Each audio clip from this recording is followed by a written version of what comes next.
Hello class and welcome to this 102% Donkey Kong Country 2 walkthrough right here on Video Games 101 by way of Let's Play with Brigands. I'm your instructor, Professor Brigands, and just like we did with this game's predecessor earlier this year, this walkthrough will cover everything you need to do to achieve that perfect 102% score when all is said and done here in Diddy's Conquest, revealing every hidden bonus room, the location of every DK hero coin to really stick it to Mario, which Fluff is particularly excited about. And while it has no bearing on your score, we'll once again be showing every hidden extra life, all the Kong letters on every single level, just like with the original Donkey Kong Country, one of the great platformers of all time for my money. Here in Donkey Kong Country 2, it deserves nothing less. I've gone on record as saying this is the high watermark for the SNES trilogy, and while I love DKC3, that game had a slightly different feel to it. Didn't have the consistency in the soundtrack after David Wise wasn't the main composer on it as well. I think Diddy's Conquest has the best gameplay to it out of the trilogy, which just flows beautifully from level to level, which we can probably attribute to the fact that there's a lack of any of the heavier Kongs of DK himself or Kiddy in this one. Dixie is an excellent addition thanks to her endlessly valuable helicopter spin, which we'll talk about, but it's a good thing this game handles as well as it does, considering Diddy's Conquest is noticeably more challenging than its predecessor. Whereas I gave the original Donkey Kong Country a 5 out of 10 in terms of difficulty, I'm going to give DKC2 Diddy's Conquest a 6 out of 10. On the frustration scale, this equates to biting down and then throwing your controller, certainly in the back half of this game where I know I put my controller through some unconventional wear and tear back in the day. Don't worry though, we've got tips designed to get you through to the end and rescue the titular Donkey Kong. Blaze has his usual items guide, including the new additions to be on the lookout for. Gary's got your boss beaters, and Fluff is covering the cheats, warps, other secrets, and interesting facts about one of the SNES's best. This is a longer title than the original though, and we have a lot to get to earn that 102%. So let's run the intro and get into this Donkey Kong Country 2 walkthrough right here on Video Games 101.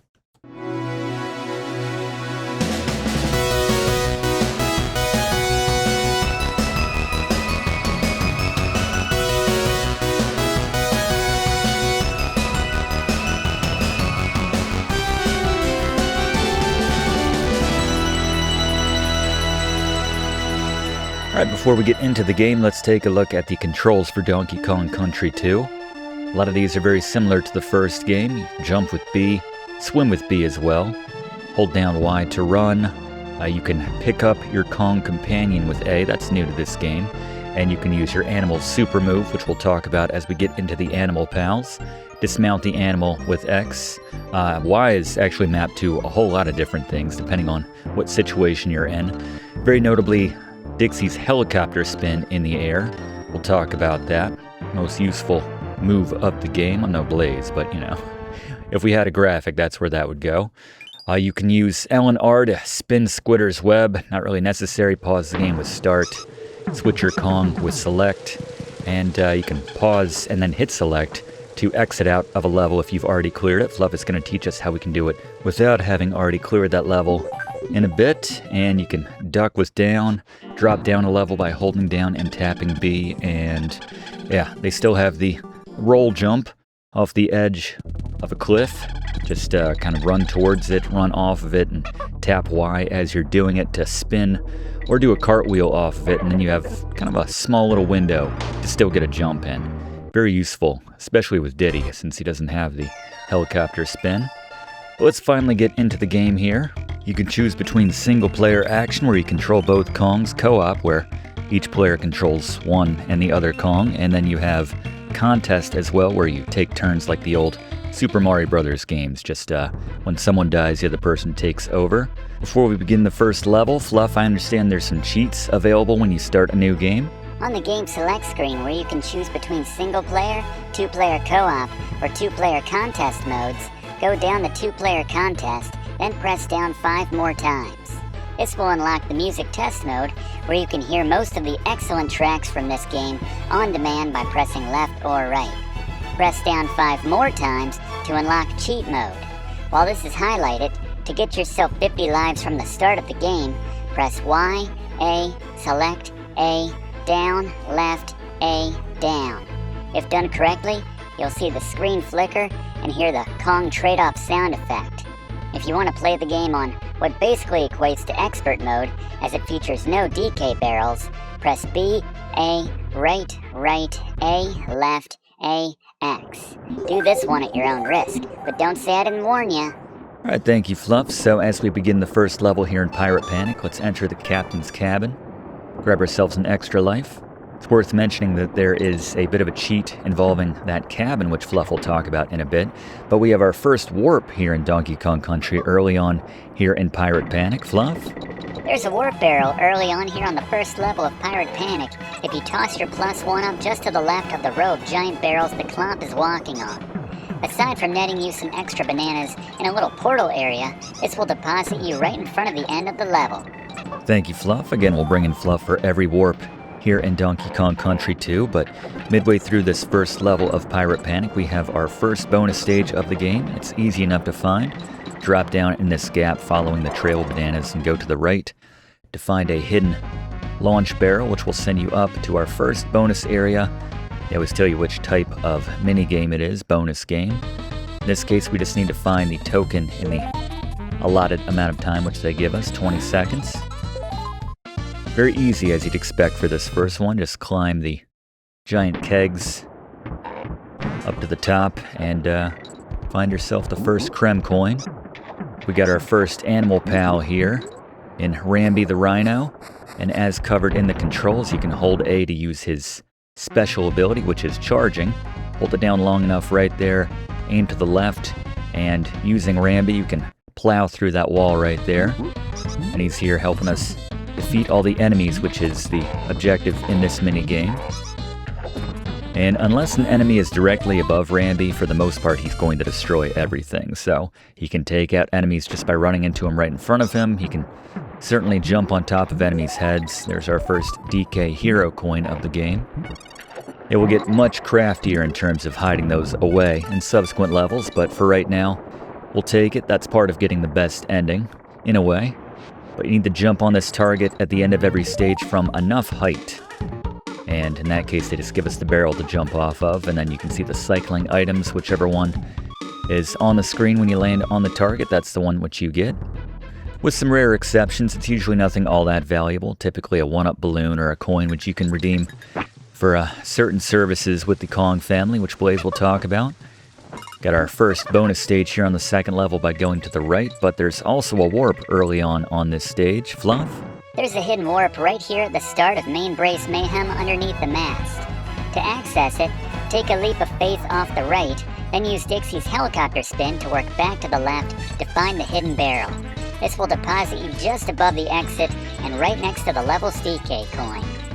Thank you very much, Fluff. So, we didn't bring an announcer guy this time around because Dixie and Diddy aren't that dissimilar, especially compared to the differences between Donkey Kong and Diddy Kong in the first game. You can see on full display right there Dixie's helicopter spin, which you can do by anytime you jump in the air, just tap and hold down that Y button right there. This will allow you to drop down more slowly, kind of glide down, avoiding a lot of obstacles in some cases, pits, sometimes getting to areas you couldn't normally get to. You can see the spin move right there. Just holding down Y as you're heading towards those enemies to get some speed, but also just kind of spin into them. Can't do that with every enemy in this game, but certainly some of the weaker ones. I'm going to grab this cannonball right here and take it to the cannon to find ourselves the next bonus area. But essentially the differences between Diddy and Dixie are Diddy is quicker. He's more of the parkour of the pair. He can climb faster on ropes. He moves faster in general. Dixie's talent is certainly the helicopter spin. That more than makes up for her lack of speed relative to Diddy. She can't climb as fast. She can't move quite as fast, but yeah, general rule is, and this is a good time to bring in the Briggs notes actually, as we find ourselves the third bonus barrel here on the second level. You want to use Dixie Kong 90% of the time because of that helicopter spin. It is invaluable for clearing enemies, obstacles, like I was just talking about. It's ironic because in the first Donkey Kong Country, I think we recommended via the Briggs notes that you play as Diddy for 90% of the game. That's how good Dixie is in this game. She makes Diddy mostly redundant. I mean, he's good here for climbing these ropes. He's the better choice when you need to do a roll jump, spin jump, whatever you want to call it, off the edge of something. But again, if you have, and there's the hidden DK Hero coin as you come out of the third bonus barrel. Second overall. Love when Dixie clears a level just rocking out that electric guitar by way of the ponytail. It's a talent. Part of why we say use her 90% of the time. But hold down Y 90% of the time as well to make sure you're always moving at a run speed in this game essentially, so that you can clear enemies, obstacles, what have you. And then just, you're already doing it, follow this guide for the level tips and the 102% completion, the full perfect run of this game, which makes Cranky Kong, who we just talked to, quite redundant, I have to say. Unfortunately, he gives you tips in exchange for those coins, but don't need those if you're following along here, as you climb up those barrels at the start of the third level to find yourself the first hidden bonus area. And it's nice to use Dixie for this particular bonus game, courtesy of how she carries barrels, objects, chests. Just have to jump into that zinger from below there. Find yourself the coin there, and speaking of coins, the DK Hero coin for this stage, 1 per, is right there at the start. Speaking of the start, Fluff, where's the warp here on the third level? The warp here on Gangplank Galley is right at the start, directly to the right and above the first bonus barrel at the top of the stacked barrels where you start.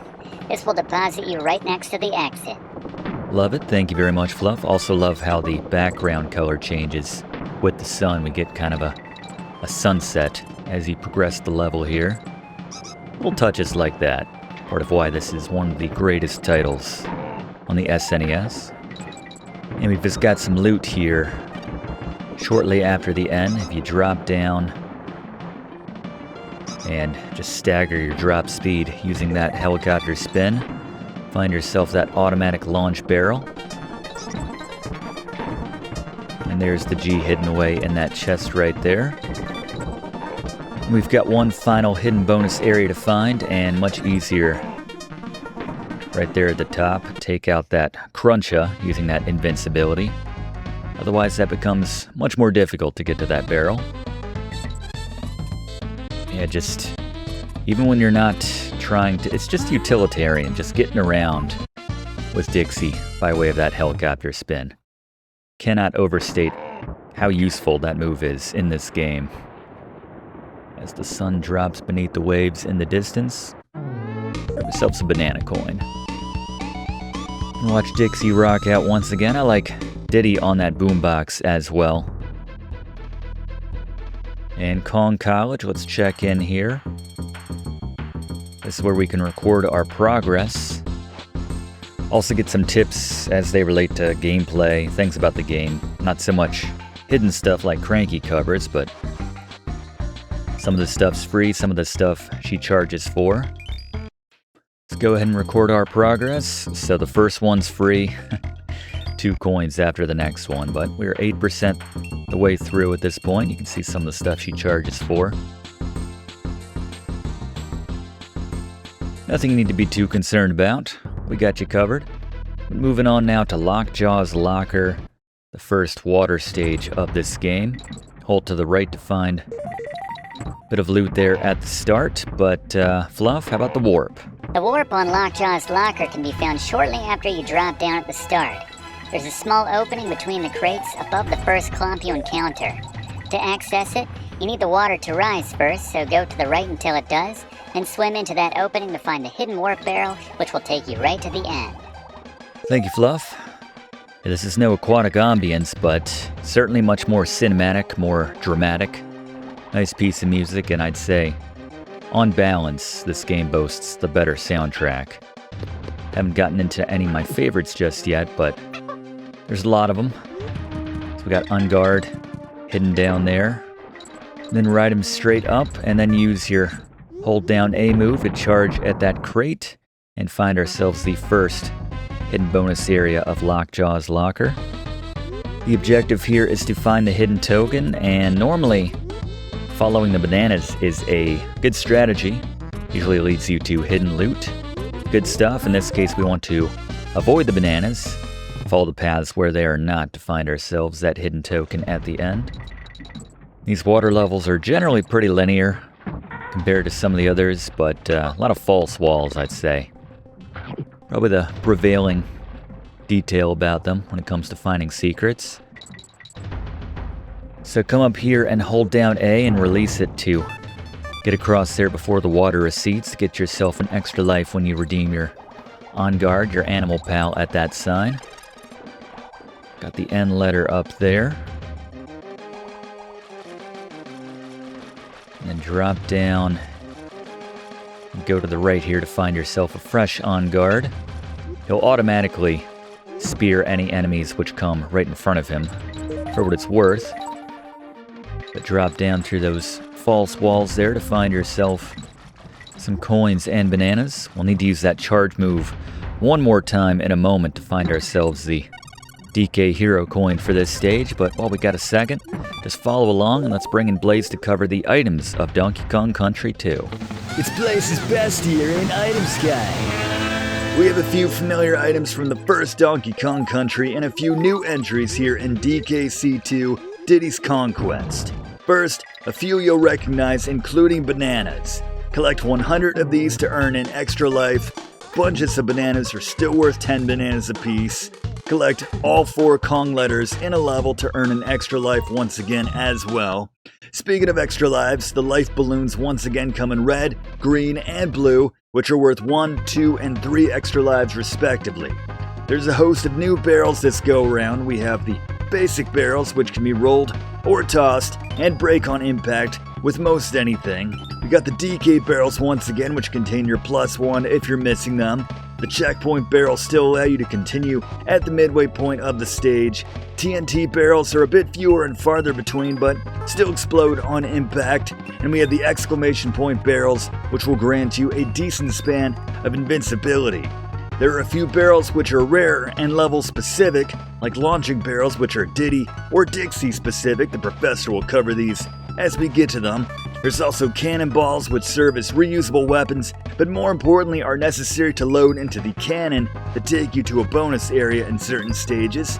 There's also a bunch of different coins here in DKC2. The relatively generous banana coins can be redeemed with the friendly Kongs of the game for various services and information. Kremkoins are earned from bonus areas and are redeemed with Klubba to access the 5 Lost World levels for 15 a pop. And lastly, the giant DK Hero coins are hidden 1 per level throughout the game. There's 40 all total, and if you truly want to impress Cranky and put yourself in rare air, you'll want to find every last one of them. Finally, the animal pals are back. There's no secret animal specific levels anymore like the first game, but these pals can help you get through the game and are in fact necessary to complete certain stretches. They can be found both from crates and barrels, bearing their likenesses, with the former allowing you to interact with or sometimes ride them, and the latter allowing you to temporarily become them. Thank you, Blaze, and like to hold down Y and B there for maximum lift and speed. And that bonus round is bouncing about, but on the 5th level here, Fluff, how about that warp?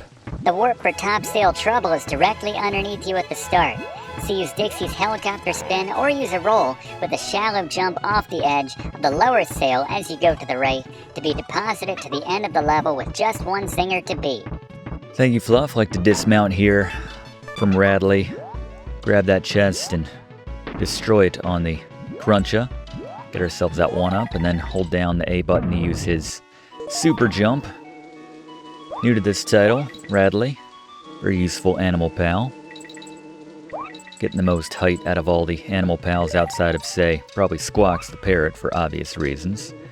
His ability to fly. Come across him in a bit, but climb down here to grab yourself the N.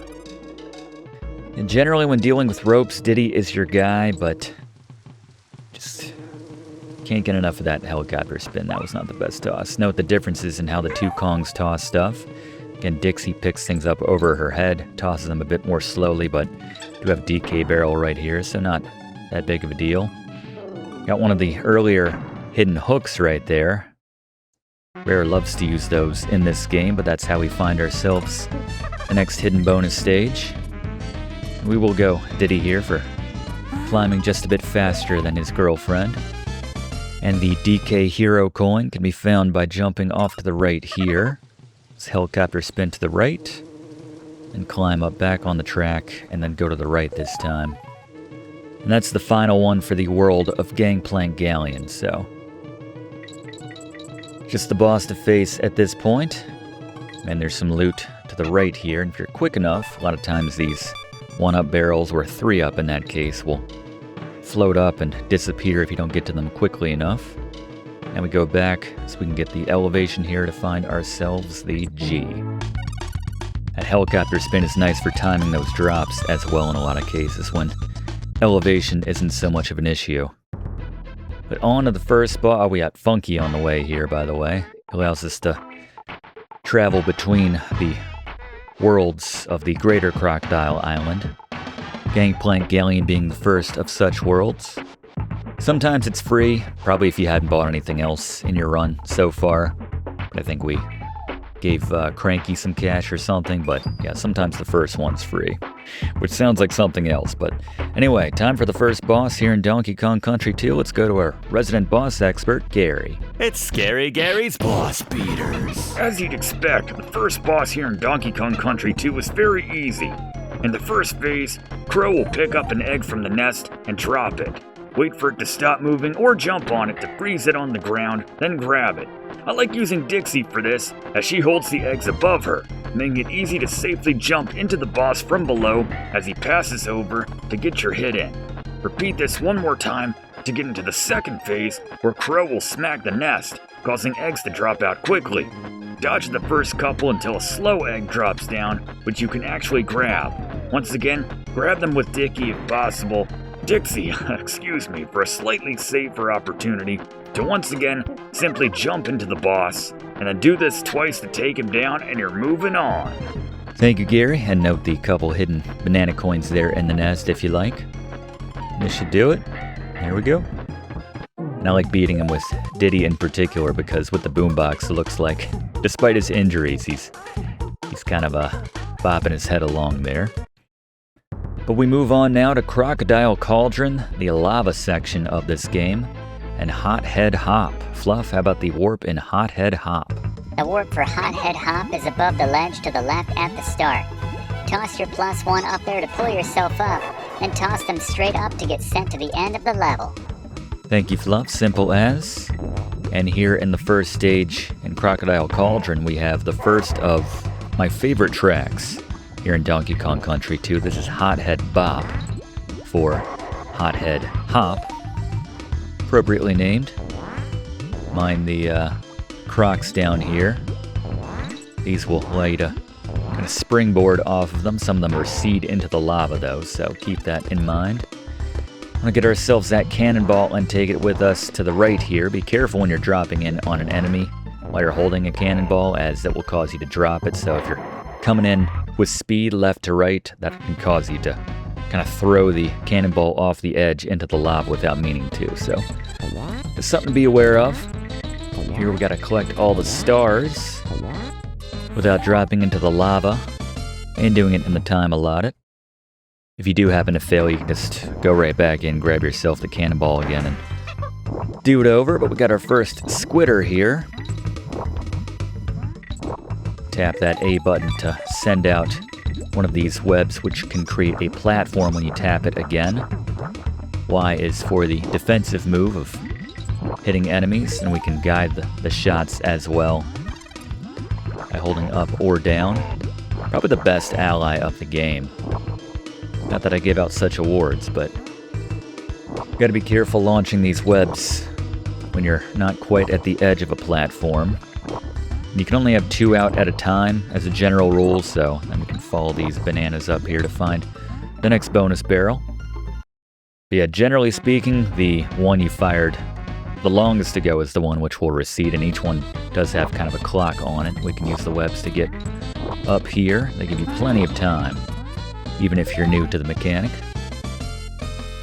You'll see the web start to shake a little bit when it's about to recede and disappear beneath you, so just something to keep in mind. You can see right down there the first of the pair which we launched started to shake and disappear once we got that third web off, but occasionally the game gets a little confused, I suppose, best way of putting it, and the more recent web which you launched will begin to shake and disappear, so just something to be aware of. Be very focused on the web underneath your feet. Make sure it doesn't start to shake a little bit, because yeah, that's your cue to get off it as quickly as possible. But our third and final bonus barrel here in Hothead Hop. Could have just tossed your +1 into that barrel. It's low enough, but yeah, another reminder as to why it's always important to have your +1 with you. Not just for the extra life it affords you, essentially, the extra hit, I should say. And I like how they change the key every now and then, or some of the notes which they hit in these exits. And then you get a little different kind of a dismount as well, depending on the specific level which you just cleared. It's a nice detail. You can see Klubba's toll right here. He lets you know. So he charges the Kremkoins to access the Lost World. It's 15 per. He appears in 5 of the 6 worlds, so that's 75 Kremkoins total in the game you need to find to access every Lost World stage, which we're going to save till the end of the game once we have them all. But stop in here to Swanky's, where we can earn extra lives. He asks us a number of trivia questions. This is Crocodile Cauldron. The Giant Bird, Gary taught us, 4. So that'll do it for the first one. Go over the crocodile heads. I believe they were green and brown. Extra lives for the red. That's worth 1. Thank you, Blaze. There were only 5 levels in Gangplank Galleon, not counting the boss. And Gorilla Game. How many banana bunches to get a 1-up? Blaze covered that. 10. When did the first beetle appear? That was level 2. And what's our girlfriend's name? This would be a really awkward time to mess this up with her right there. As we're just juggling away. I want to say Trixie? Yeah, good way to get a smack in the back of the head. There you go. Got all the 1-ups there, all 6 of them. On the table, but on to Kannon's claim. Fluff, how about the warp? Got to go a bit farther than usual to find the warp here on Kannon's claim. From the start, go to the right, then jump in the barrel to get launched to the second platform. Go to the right and repeat with the 2 barrels to find yourself on the third platform. There's a crunch up patrolling the left edge where you need to drop off and helicopter spin to the bucket directly under the platform to find the warp. So it may be easier to grab some TNT from the right and blast him to clear the way first, but beneath him is where you'll find the warp to the end. Thank you, Fluff, and we have our first bonus area here early on in Kannon's claim, just helicopter spin off to the right. And I'm punching in here because I missed the DK coin for Kannon's claim. It's actually kind of sneaky. They hide it in that first bonus area to the right before you jump into either of those Kong barrels. So very easy to miss, and yeah, I'll go back and grab that once we get to that point in the game. Just had to punch back in and point that out. A lot of barrel action in this one. So you don't have control over the ones with the arrows which shoot you out, just like the instant launching auto barrels as well. Got a couple more bonus areas to be found here in Kannon's claim. Like using the helicopter spin over that initial zinger there.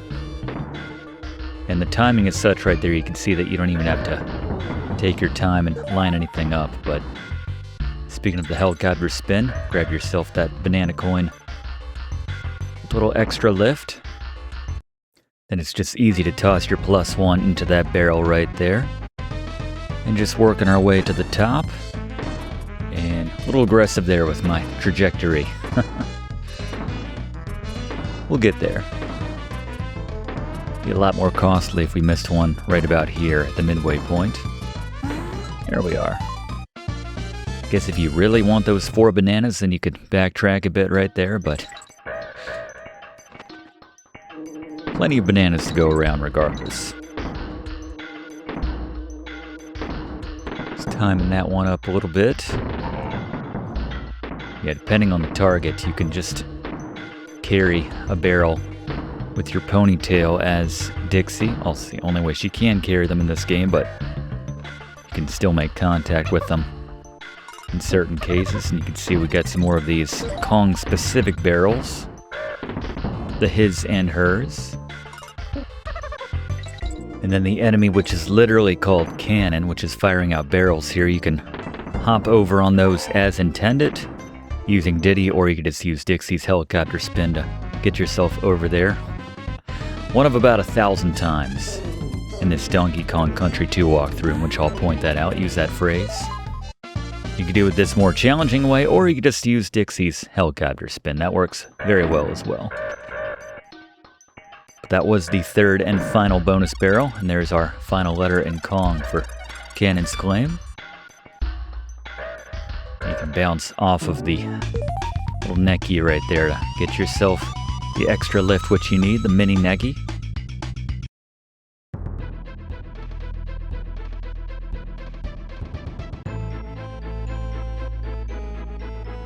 On to Lava Lagoon now, and we have the introduction of our animal pal Clapper, who we can't actually ride or become. Grab a couple hidden banana coins there. Unlike most of the animal pals, but just hop on his back when you see him. Cool off the water. It actually won't hurt you until it gets to its final shade of red. You can see they give you kind of a little warning phase there before it turns to the bright red, which will do damage to you. But anyway, Fluff, how about the warp here on Lava Lagoon?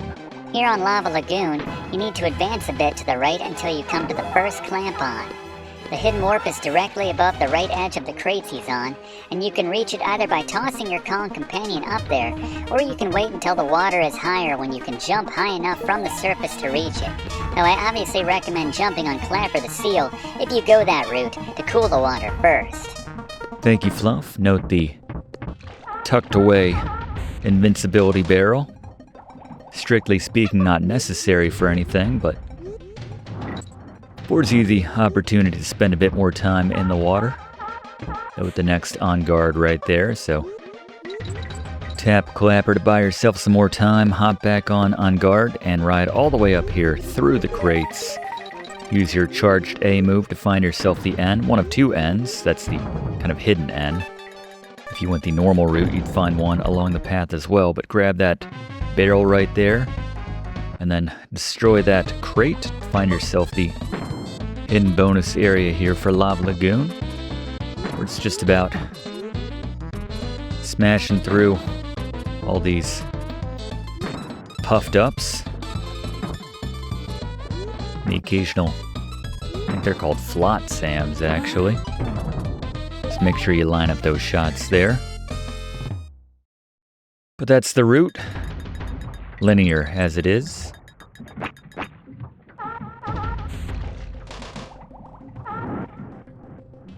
And then the hidden DK hero coin for Lava Lagoon. This one will be found, get the G down here to the right. So swim up and tap Clapper and go down here through the crate and grab the invincibility barrel. Follow the trail of bananas to find yourself the DK hero coin for Lava Lagoon. And then before it wears off, pop out of the very hot water. It is called Lava Lagoon after all, I suppose. And time it up, and there you go.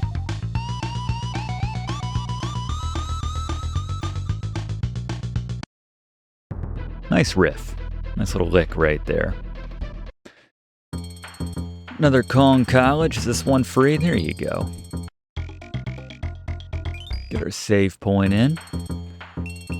And move on now to Red Hot Ride, where we got some hot air balloons waiting for us. And Fluff, how about the warp barrel here and Red Hot Ride?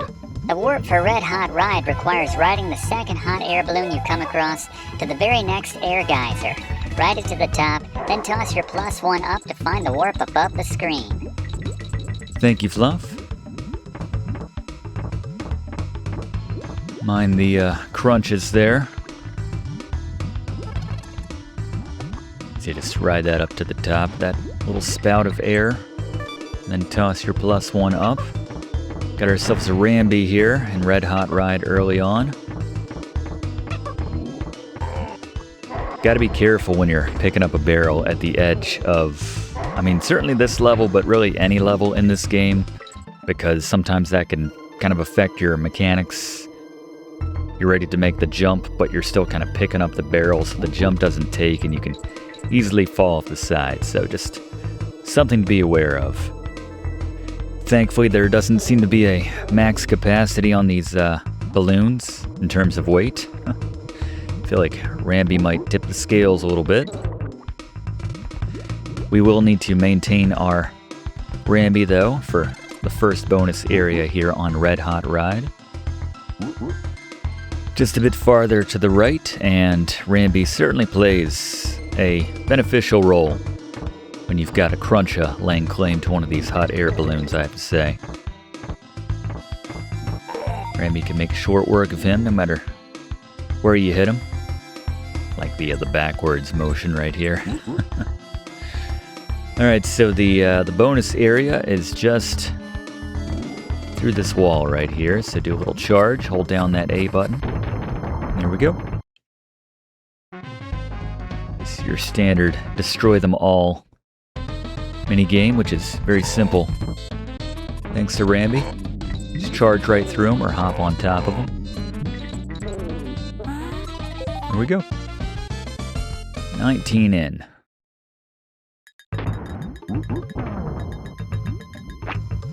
And Rambi was only worth a pathetic bunch of bananas there, unfortunately, but at the midway checkpoint. So the next bonus area, we're going to ride down this hot air balloon just to the left here. Very sneaky, Rare. I see ya. This is a collect all the stars minigame. Gotta ride the hot air balloons up and then just jump to collect. Very tempted to just try to use the helicopter spin to grab most of these. Gotta make it back to the balloon though. There we go. And the DK Hero coin is just up ahead, so if you actually use this barrel right here, just hold on to it, you can go ahead and take out one of these zingers, which is protecting it. Otherwise, you might have to sacrifice a Kong. Got some flitters here, and yeah, they kind of ruin that for us. So we're gonna have to burn a Kong here. It's looking like Dixie, because he can't really change on the hot air balloons, but gotta grab the DK Hero coin. And we can go low here under this trio of zingers, or just make use of your TNT barrel to take out the middle one at the height of that little air geyser.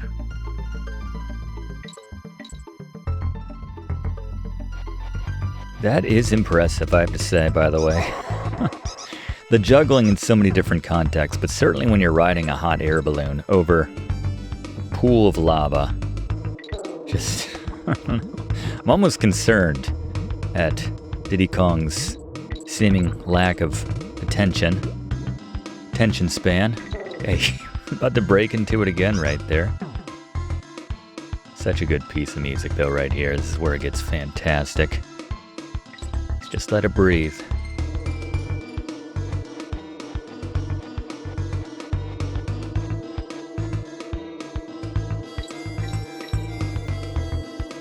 So much better than video game music has any right to be.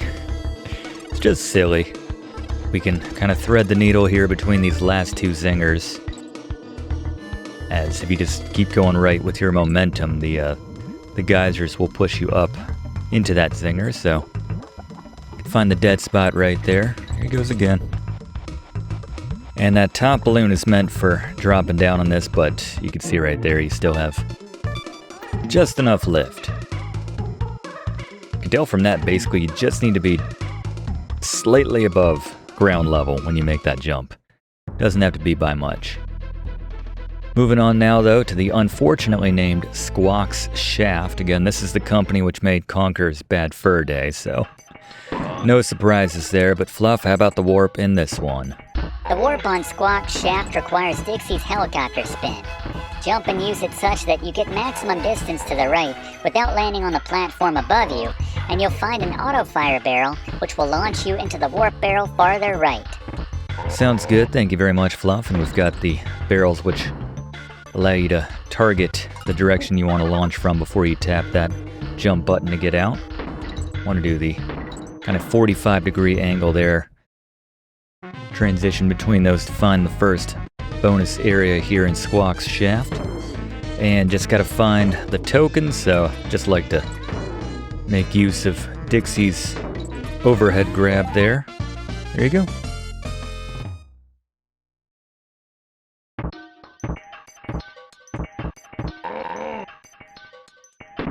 We've got a Dixie-specific barrel over to the left here in just a moment, where we can find some loot.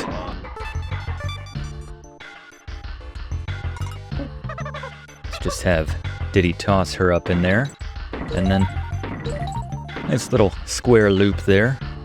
Get yourself a couple banana coins and some bananas.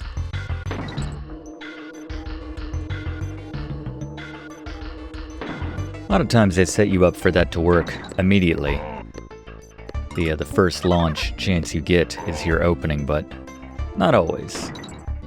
And following the bananas here as we continue climbing up. And you might wonder where this place gets its namesake from. Actually, before we do that, toss your +1 into this barrel here for the second bonus area. On this stage, I'm going to stop calling it Squawk Shaft. Well, alright, last one.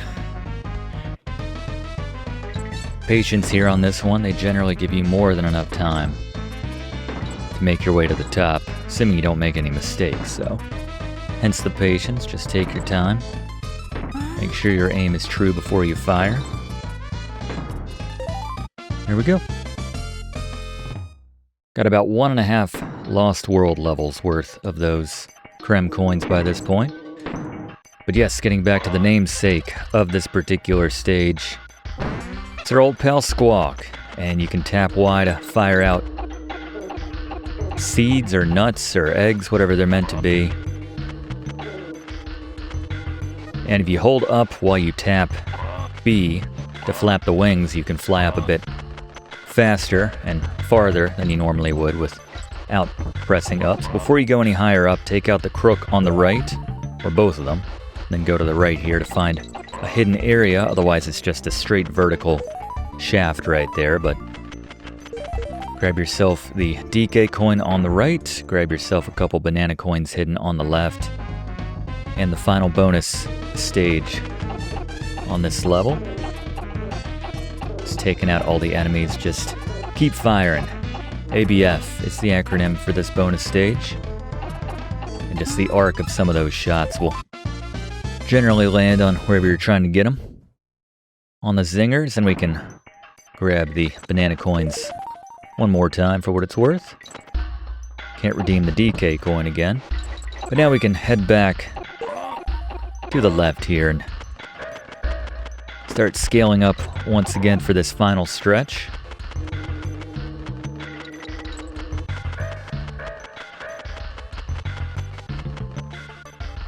Mind the neckies, and if he survives, your reward, bunch of bananas. This one's a little hard to time up here. Trying to get the G, but nah. Alright. Well, there it was. We'll get most of all the Kong letters, but we will certainly point out every single one of them. Now on to Kleever's kiln. Let's go back to Gary. Boss beaters. Kleever isn't bad in the least. His opening fireballs are easy to dodge, so jump over the 3 and quickly grab the cannonball and toss it back at him. Now quickly use the hooks to cross to the opposite side. I like Dixie's helicopter spin to get there a little faster, then grab the cannonball waiting for you there and retreat to the initial side to do it once more. In the second phase, after Kleever rises from the lava, it will turn 90 degrees and charge straight at you. So hop over it and rush to the opposite side to grab a cannonball to toss at the boss once again.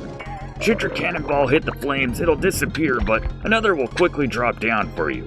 Repeat this a couple more times, rushing to the opposite side to get the 3 hits in this phase to take him down. Thank you, Gary, and here he comes. There's a couple banana coins waiting for us in the top right. Helicopter down to grab them. Yeah, the ponytail, very useful in that case. So it's kind of a trade-off, where we can use the ponytail to kind of fly between some of these hooks sometimes, and maybe not so much in this particular battle, but a lot of times you can avoid some of the hooks when that is the case, whereas Diddy Kong, on the other hand, just transitions between them so much faster because he's a more nimble spider monkey. So, kind of evens out in that sense when it comes to hopping around on those kind of things. But anyway, on to Kremkoin and Barrel Bayou specifically. And Fluff, how about the warp here on Barrel Bayou? There's not one.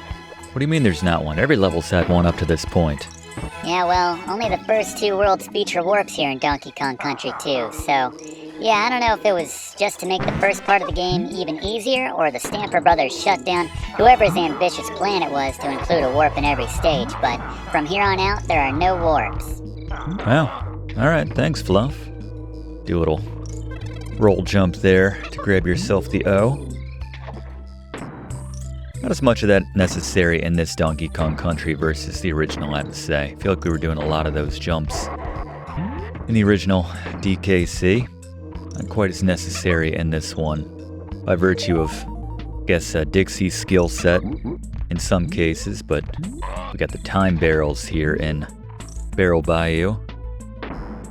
Once that timer runs down, then you are going to be launched whether you like it or not, so make sure it's in the right direction if you haven't already launched yourself. Get Rambi across the line right here to get yourself the DK coin for this stage, and you saw we passed a cannon. There is indeed a cannonball, but getting it is a little sneaky. Follow this cloak after he tosses his 3rd barrel. Keep him on the screen here. And eventually he'll stop and turn and toss a chest. That's where we'll find the cannonball, and then just do a careful jump to get yourself to the first bonus stage here on Barrel Bayou.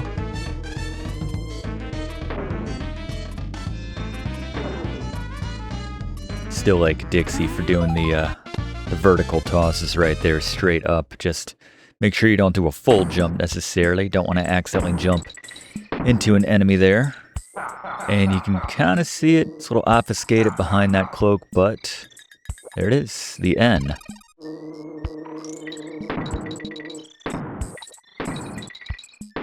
And mind the clobbers up ahead here in their barrels.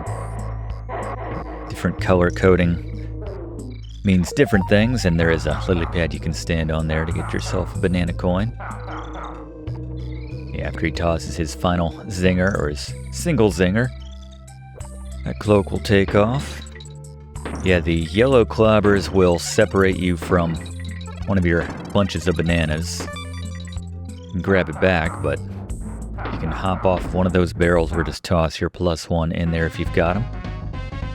For the final bonus stage here on Barrel Bayou. Again, plenty of time, just take your time in lining these up. We have control over these, so not as difficult as some of the ones which move on their own before launching you out. And then this drops us right by the ending here. Here we go. Got Glimmer's Galleon coming up here. The sole appearance, I believe, in this game of Glimmer the Fish. So he'll light the way for us in just a moment, but before we do that, swim straight up and go to the right to find yourself the first bonus area here on Glimmer's Galleon. And just follow this track right here. Very difficult to find the token in the dark, but this is the route. Up and around. pretty much as fast as you can do that. Alright, so aside from the bonus area, once you're done, swim up through the top. Grab a couple coins right there. Now swim up and over where we just had that bonus area for number 3. There is no number 1 in case you were curious. I guess it's that initial area, but swim in that northeast quadrant of that room right there to go through and get yourself the DK coin. And realize we are 1 DK coin short, so we already addressed this, but yeah, after this we will go back to Kannon's claim and get ourselves that 12th coin, as this is the 12th level. Hidden one up right there. This should be the 12th coin overall for us, so we'll rectify that after this stage. Pretty linear shot though overall. A couple hidden areas you can tuck into to find some items here and there. And one more bonus area to get another Krem coin. Speaking of which, Fluff, I understand you have a bit of a shortcut for grabbing a lot of Krem coins. How about you tell us? One of the toughest things to do here in Donkey Kong Country 2 is locate every bonus stage and thus get every one of the 75 Krem coins necessary to access every stage in the Lost World. There's a hidden massive shortcut though, which allows you to claim all 75 in less than a minute. On the first level of the game, Pirate Panic, enter K. Rool's cabin and immediately exit without grabbing anything. Go to the right, jumping over the 2 bananas right outside until you get to the bunch of bananas by the clump. Grab them, then return to K. Rool's cabin once again, jumping over that pair of bananas out front again, and getting the red balloon once inside. Now exit out and skip the pair of bananas to go right and grab the bunch of bananas one more time and return to the cabin one last time. You should only have 20 bananas, courtesy of those 2 bunches of bananas which you got when you go to the cabin this last time. If you've done everything correctly, you should see a Krem coin above the center of the room. Grab it to instantly have all 75 Krem coins necessary for reaching all the hidden levels in the Lost World. I like it. Major time saver, thank you very much, Fluff. Obviously we'll be getting them the earnest way. Bonus level by bonus level. Speaking of which, we're coming up on the next one here in a moment. Mind the Lockjaws coming in at you. Got a pair of hidden bunches of bananas in that little alcove right there. Got the N being guarded by this Lockjaw with poor eyesight, seemingly. I guess the low light conditions. No, he saw us, alright. A little wide, but that's fine. Let's follow this path around here. And there's a hidden area beneath one of the Shuris right here. Drop down to get yourself a couple banana coins. Should have more than enough to get whatever services you'd like from the Kong family at this point, but go low to find yourself Lockjaw guarding the entrance to the next bonus area, the final one for Glimmer's Galleon. They'll find the token stage right here. Thankfully we got the lighting of Glimmer this time. And again, ignore the bananas. In this case, they are, for the most part, just throwing us off the scent. Now it goes against every Kong instinct to ignore bananas, but nonetheless. One last detail, get ourselves the G, which is being guarded by a pair of Lockjaws. Kind of alluded to this in talking about controlling Squawk the Parrot, but when you're swimming, it's kind of a similar thing. You can hold up when you tap B to swim up faster, get kind of a little boost. And then also very importantly is if you hold down when you tap B, you can do much more of a measured stroke. So you go up slightly. It's a great way to kind of maintain the same line when you need to. As we get outside, we get the little shanty music. Love it. Being guarded by the single spiny there. They don't pay me enough for this. Respect, Spiny. Respect. You can hold down, too, to drop down in the water faster as well. Yeah, still useful to always hold down that Y button to move through the water a little bit faster. So now back to Kannon's Klaim to pick up what I know we already punched back in and covered, but nonetheless, we need to grab it to make sure we're back on track, so our count should be 12 after this. Apologies, but with the editing, everything should have made sense. You shouldn't have missed any in your game. And just hit start and select to get out of there if you've already beaten the level. And I alluded to this earlier as well, but Fluff, there's kind of a workaround, I understand, for exiting a level even if you haven't already beaten it. There is an admittedly more complicated way to exit a level even if you haven't cleared it yet. To do this, pause the game, then press in this order, right and Y together, then left and A together, then up and B together, and finally down and X together. Do this to go back to the overworld during any level, regardless if you've beaten it yet. I like it, thank you very much, Fluff. So at the start, very tricky getting yourself the DK coin for this one. They make you work for it. Go to the left at the start, and then your +1 can help you as you toss them. You see, wherever they land when you toss them, that is where you get kind of dragged to, and that works out in our advantage there. Just be very careful when you're tossing your +1. I find that Dixie works better for tossing Diddy for some of those measured tosses, especially when we need to go up and over a pair of zingers, as was the case there here early on in Krockhead Klamber.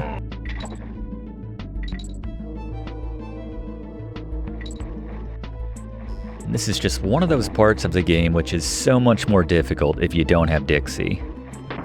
Don't have to worry about any tricky jumps or anything. You might be wondering, Professor, where is Squitter? Well, toss your +1 into that barrel right there, and we have Squitter. And just angle up your shots. They give you plenty of time just to take out the 4 zingers patrolling that area there. And then a 1-up balloon for your efforts. And here, kind of like the stop and go mine level back in the original DKC.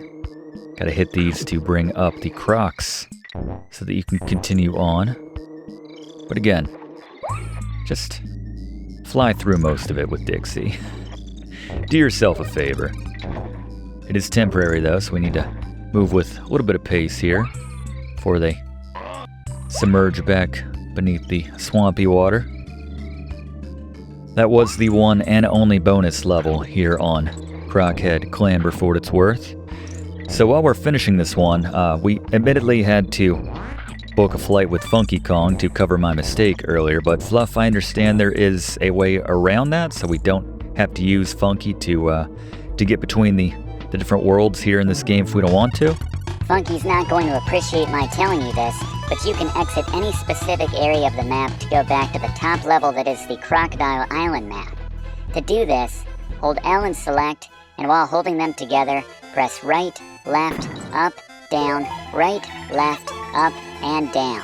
This will take you back to the top level of the map without needing to spend a dime. Thank you, Fluff. Yeah, I don't think you're making Funky's Christmas card list this year, but anyway, at the start of Rattle Battle, you can head up to find the hidden bonus barrel before we go full Rattly, as you'll see here in a second. So pop in the barrel here for the transformation, and you can see your +1 is represented by the smaller version of the animal pal in the lower left corner. We get this with a few animal pals over the course of this game, but love the snaky shanty we're currently rocking out to. Just hold down that Y button at all times. Hold down the B button too for some extra lift off of an enemy when you bounce off them, but drop down here and go to the left to find the second bonus room here on Rattle Battle. And yeah, if you just keep holding down Y and B, you can clear that one a lot faster without having to hit every single one of those zingers. Drop down and get the O right there. And the hidden DK coin It's just up ahead. Take out the kaboings and the zinger, and then drop down right next to these kegs. Mind the gap, jump over it, and there it is hidden beneath the deck of the ship. And we're back on track. 14. This is the 14th stage. That's the 14th DK coin. We're in good shape.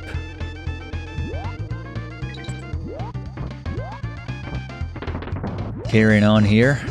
Do a tricky time jump, anticipating when that next barrel is going to come out. And we can do a super jump here. Hold down that A button and release it to find the third and final bonus area of Rattle Battle. A lot going on this stage. Just takes so long for the wind-up of the super jump. Just assume jump from the sides of these, the top of these kegs as much as possible, but there we go. You can see how many stars you have remaining to find there in the top left.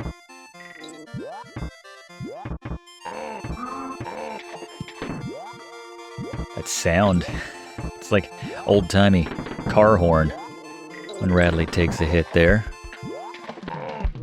Mind the cannons. Big guys with the literal cannons, but spelled with a K. Guess we did have Cannon's Klaim.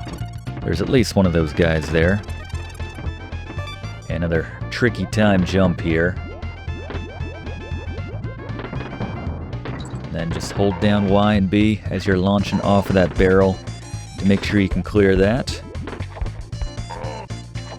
And the sign is right up ahead here. There we go. Bunch of bananas for the effort. And if you've got Dixie at this point, then that's how you go ahead and get yourself the bullseye bonus there. For what it's worth, doesn't have any bearing on the game if you don't hit it with enough force to trigger that item. But in case you were curious, on the slime climb now. This is a vertical climb here as the water keeps rising. We've got a very angry Snapjaw hunting us as that water climbs. You can see him right there. And they make some interesting use out of that rising water mechanic right here. So we could do one of our dash jumps, just ideally not when Cruncha is hanging about.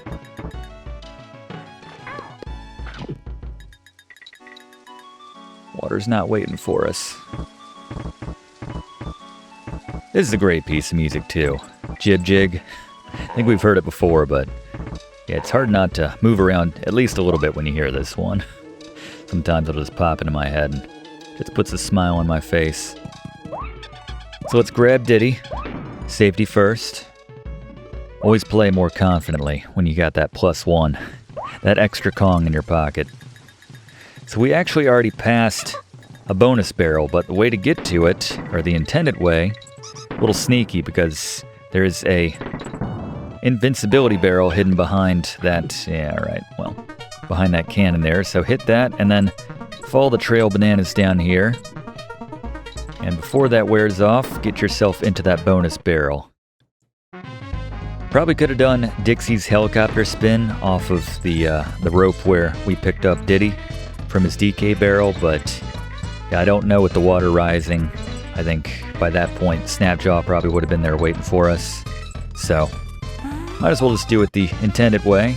Just need to be a bit quicker when it comes to grabbing the invincibility barrel. There we go, and we got Dixie waiting for us as we climb up the rope. So I've talked about this being the 102% Donkey Kong Country 2 walkthrough, but Fluff, what exactly are the requisites for earning that 102% completion?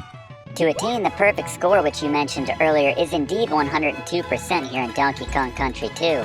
Players must obviously complete every level, including the Lost World levels, discover and complete every bonus rooms challenge, find every level's DK coin, and visit each of the 4 Kong family members in Cranky, Swanky, Funky, and Wrinkly at least once.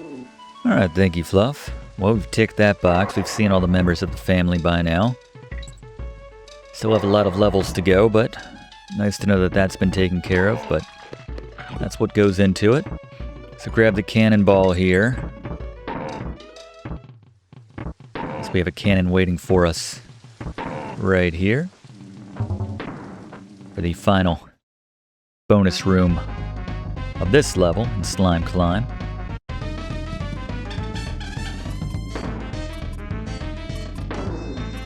And if you can reuse some of these cannonballs, all the better. You can also just go ahead and hit a lot of these enemies. Obviously not the zingers, but trying to be efficient with our cannonballs there in case you miss. Alright, so we've got a couple choices. So at this point, the invincibility is technically meant for grabbing the DK coin, which is underneath the exit, but I'm going to use it to grab the G right there, and then probably watch this run out before I can, yep. But there's the DK coin. For what it's worth.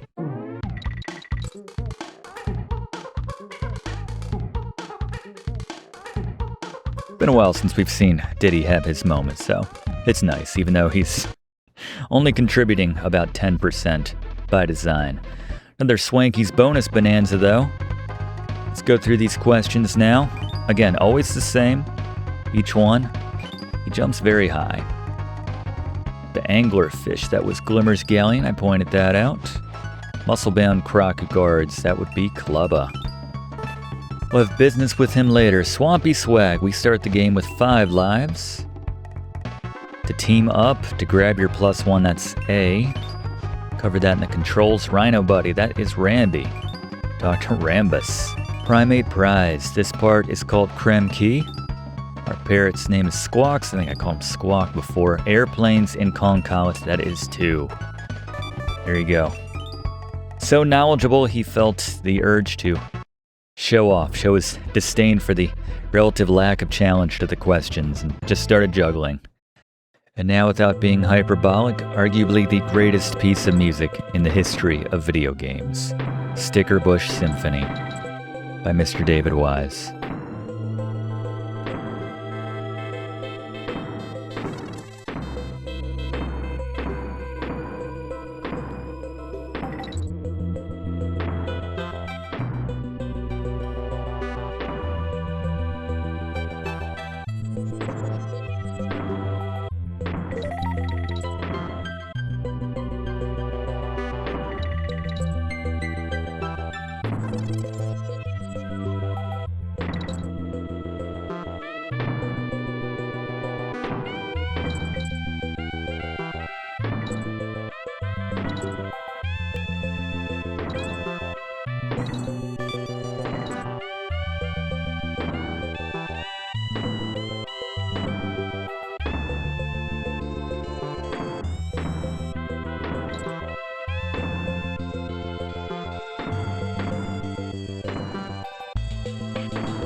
This is the best route, most efficient route to get around the different barrels, which obviously don't connect in all directions most of the time, so. And this extends to this first bonus level here in Bramble Blast.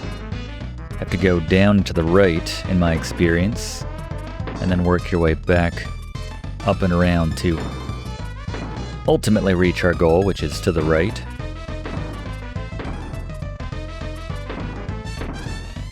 Here we go. Not easy, but we got there.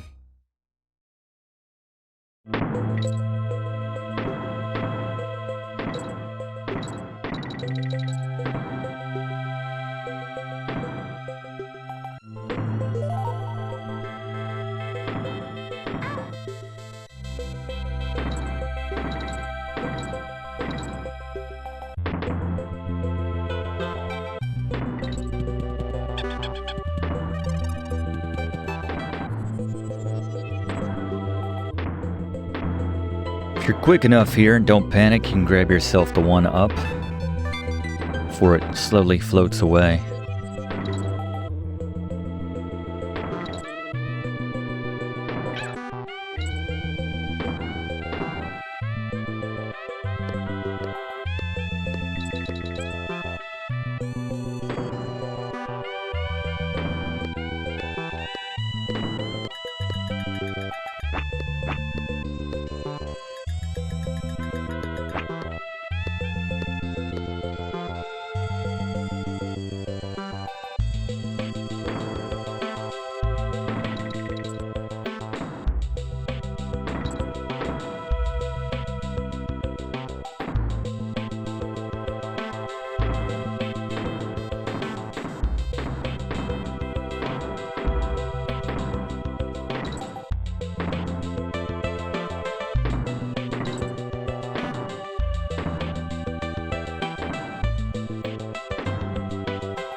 And we want to drop down into the pit, little gap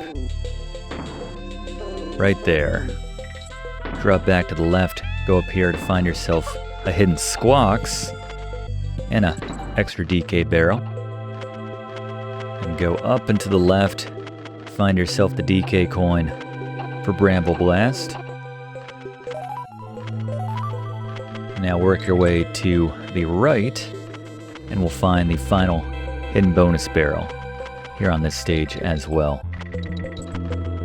Sorry, just wanted to let this piece of music breathe. Can't say enough good things about it.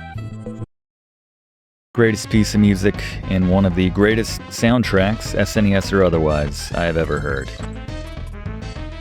Work your way down here as Squawks. Just like in the water, you can hold down to drop down a little bit faster. And there's that kind of low profile flying which I was referring to earlier. Holding down while you tap B for a very controlled flap right there without going too high. More or less keeps you on the same track. And now we'll drop down and get the G. And there we go.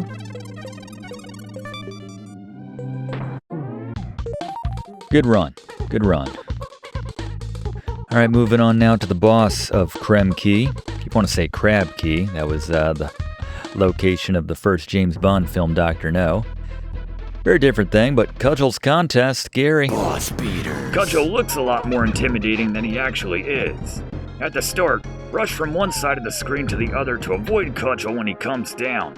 If you get too close, he'll quickly smack you with his club.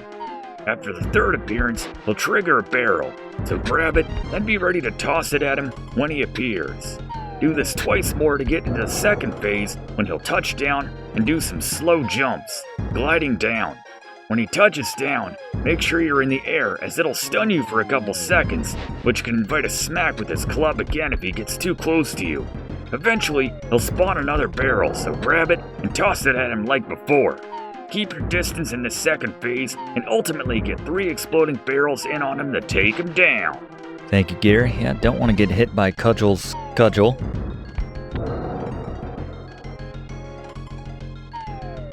I second that he is one of the more intimidating looking bosses in this game. Clubba's brother or cousin or something. Clubba's tough, but he's fair, you know? As long as you got your $15.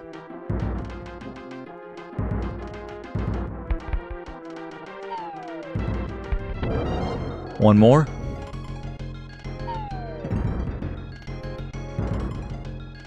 Love the backgrounds in this game, the layers, everything. We'll bring in Fluff to talk about some of the background of the game itself.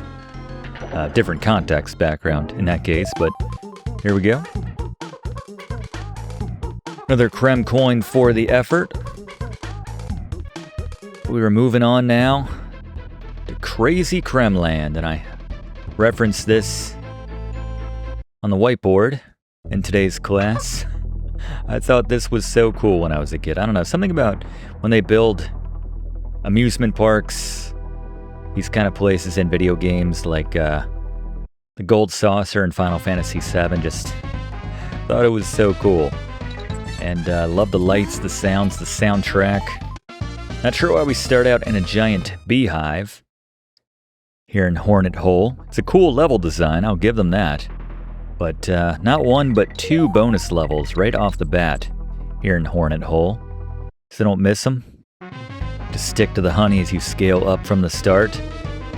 And that just pauses you in place when you're stuck on that honey, even at a 90-degree angle. And I like their ambient kind of animations when they're just hanging out, stuck in the honey. Like Dixie reaches down, just gets herself a lick. Why not, right? Assuming other Kongs haven't ventured through there. It's relatively hygienic, right? Oh well. Alright, down we drop. Speaking of, nice looking background animations. Just look at all that detail there. Then the baby zingers, whatever you want to call them, just looking around, taking it all in. Larvae, it's such a lovely game. Can't say enough good things about Donkey Kong Country 2. Pretty linear map, but it's one of the larger ones in the game. Note that you can gap that right there, and kind of a gimme there at the bottom of the honey. It's still sticky. Thank you, Spiny.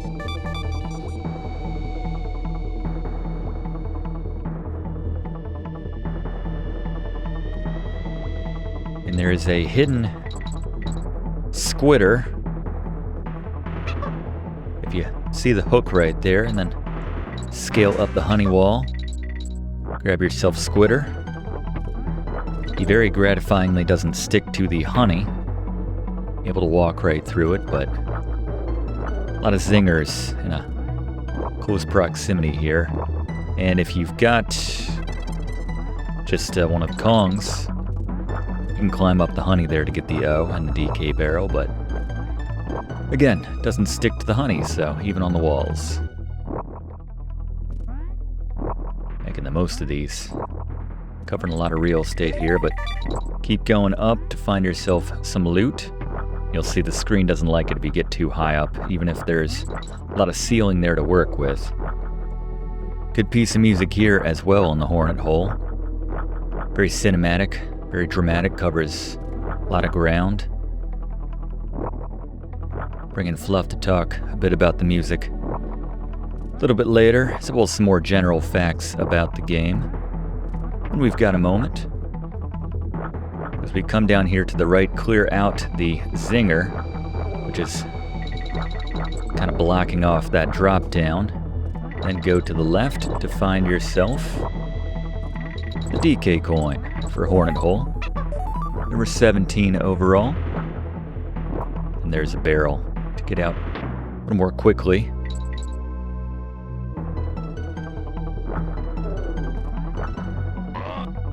See what I mean, though, about this being one of the larger maps. We're only at about the halfway point here.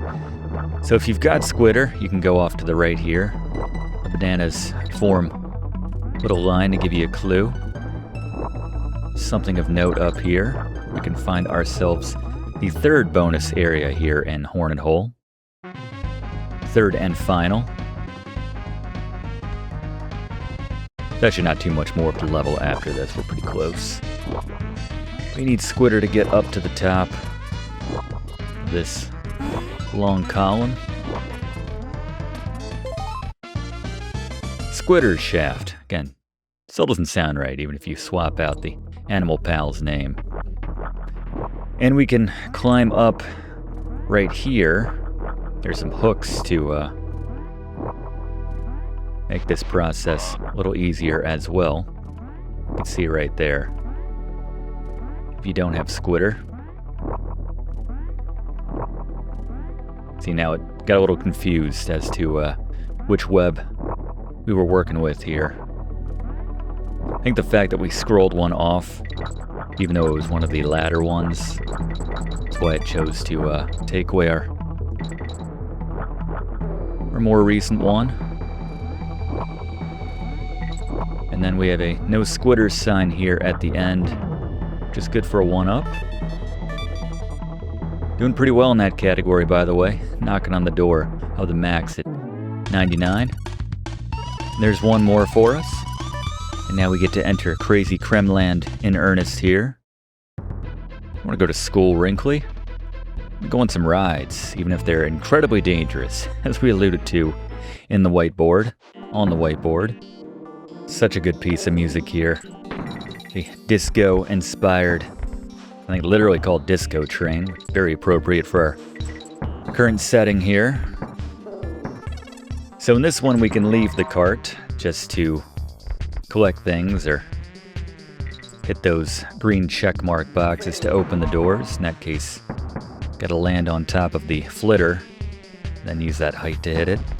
Don't hit the red X ones, as they will close the door. Mind this guy, he's having a good time, but he will drop different obstacles to clank. There it is. Trying to trick us. Alright, so we gotta make a jump right here. So after that red X door, shortly after, make that jump to find the first bonus area here on Target Terror. I guess they didn't want to stick with the cart theme, so they gave us Squawks. Just ABF. Do some of those shallow flaps right there. There we go. Again, my way of saying hold down when you press B to do those lower flaps. So if you hit one of those doors, you will lose your Kong companion, or just outright die if you don't have a Kong companion. Hop over the X right here, keep that door open, and then be ready to jump to grab the N. You jump to the next cart and hit the check, and now be ready to jump inside this little enclosed area to find the hidden DK coin. And now we're going to follow this guy down as he drops to find the next bonus area. Just make sure you jump from one cart to the next.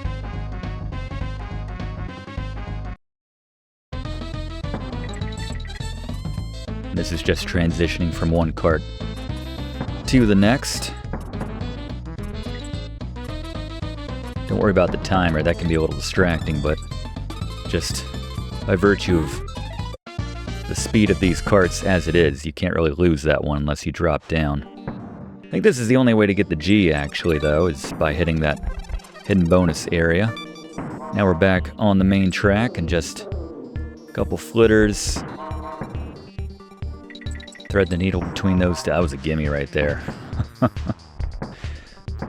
Drop my guard for just 1 second there. Didn't cost us, thankfully. So if you don't have a Kong companion right here, you'll probably hear the sounds of your companion. There's a hidden DK barrel just beyond the exit right there, behind the wall. So you can hop over and grab that first, should you be missing your +1 in that moment. On to Bramble Scramble now, and the K is hidden to the right here at the start, so drop down to grab that. Any excuse to hear more Sticker Bush Symphony. That's my motto.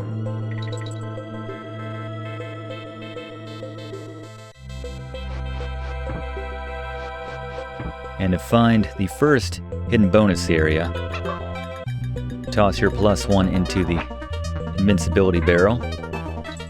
And apparently that does not extend to Diddy. I did not mean to toss him onto the thorns per se, but there you go. Learned something myself. I gotta clear out the zingers just so we can get all of the stars which they're flying on or over. Do some shallow flaps right there. I think that's the technical term, shallow flaps. Well, sounds like an insult, but it's the move. Plenty of time. Don't worry, we'll replace our squawks in just a second. Maybe 2 seconds. So we've got a hidden DK barrel just up ahead, but it's a bit off the beaten path, so very slowly advance through here and just keep firing. Take out the flitters, and then take out the zinger blocking this path down here, and do some of those shallow flaps. Grab your +1 if you've lost them. 66 banana coins. Banana coin of the beast. Now head to the left here. Can't take out the red zingers. There's another DK barrel right up there. And pushing down to drop down with a little more pace. A little more zip. Got a ring of zingers here. A couple yellows on the outsides, which you can take out to make that a little easier. You can go up top to get yourself a bunch of bananas. We're not really hurting for them. There is such a thing as too much potassium. A couple banana coins, though, here on the left. Let's take out the crook.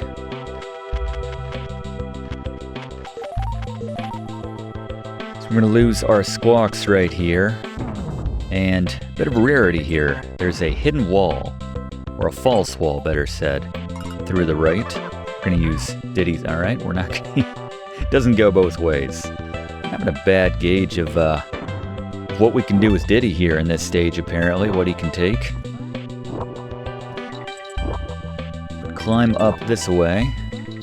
And you can go through right about where those banana coins are, we have another false wall. You can see the banana right there.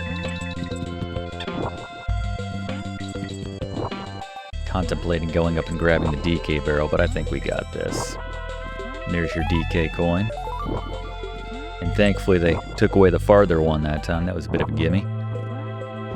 It's very kind of whatever governing body's in charge of that, but let's replace our DK, by which I mean Diddy Kong.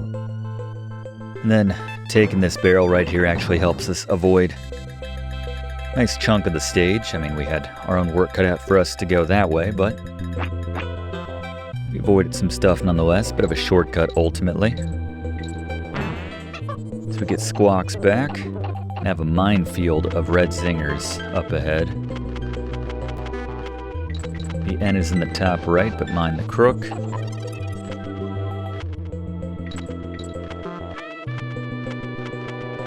This is where those weaker flaps really come in handy just for maintaining altitude before you can go to the right when the coast is clear.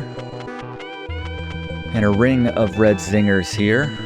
Let's wait for the... Alright, a little sloppy. A little lazy. We don't have another DK barrel for the rest of this either, so gotta be a little careful.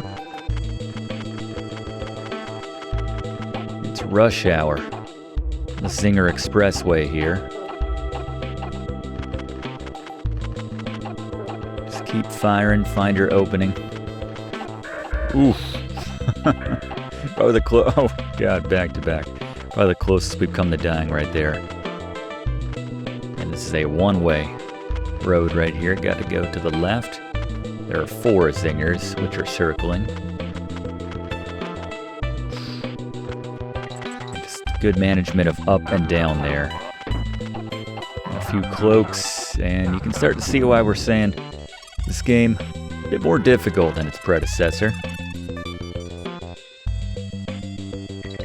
Oh well.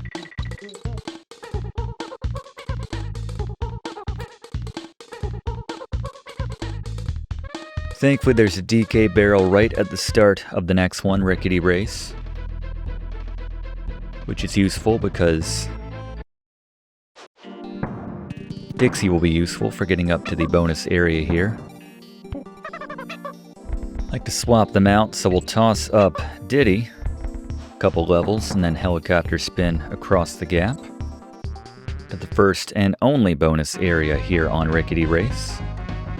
And while it says destroy them all, that's actually impossible. For obvious reasons. You need to destroy 5 in order to earn yourself the Kremkoin. So just follow that track right there, make sure you don't miss any. And now we're doing the actual race, and the goal here is to, well, survive first and foremost, but take down every single one of these planks on the track. And if you can take down the final one before the end of the stage, that's how you earn yourself the DK coin. So, push to the right for maximum speed, and make sure you jump on top of them. Don't bounce into the back of them, as that'll slow you down. Give them a little boost as well. And Fluff, I'm told you have a fact about this stage.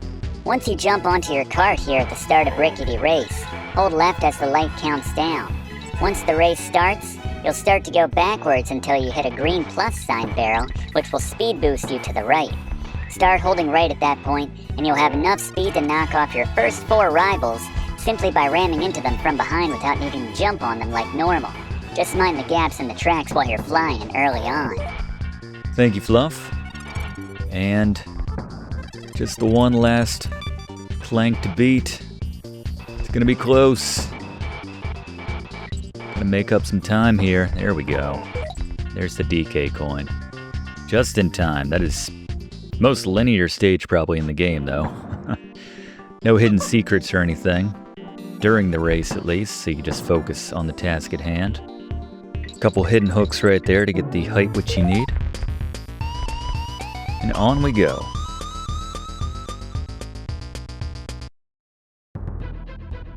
I think we have another swanky at this point to hit.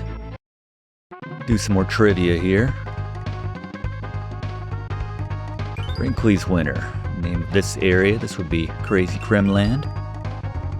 Parrot Buddy, he is green. It's red, green, and yellow. Name of the two companies that produced this game. Rare and Nintendo. Don't think we even need to have Fluff here yet to know that. The Wasp Hive, the Hornet Hole. Horrible Hive would be a good name though. The Old Lady Kong. That's Wrinkly. What was not at Clubba's kiosk? He had the drum, he had the gloves. There's no picture of K-Rool. Baboon Booty. Snake Buddy. Would be Rattly. Waistcoat, the Old Man Cranky Kong. I believe that is green. And what these enemies have we not seen yet? I don't think we've seen the Cat O' 9 yet. These guys love to grab you and toss you in all sorts of unfortunate directions. Moving on now to Mudhole Marsh. Not sure what that's. Oh, I guess it's on the outside of Kremland. So they got a giant beehive as the entrance, and then on the way out, Mudhole Marsh. I guess the idea is to make you appreciate when you're inside Crazy Kremland. Gaps in the roller coaster tracks and all. There's the Cat of 9 Tails right there.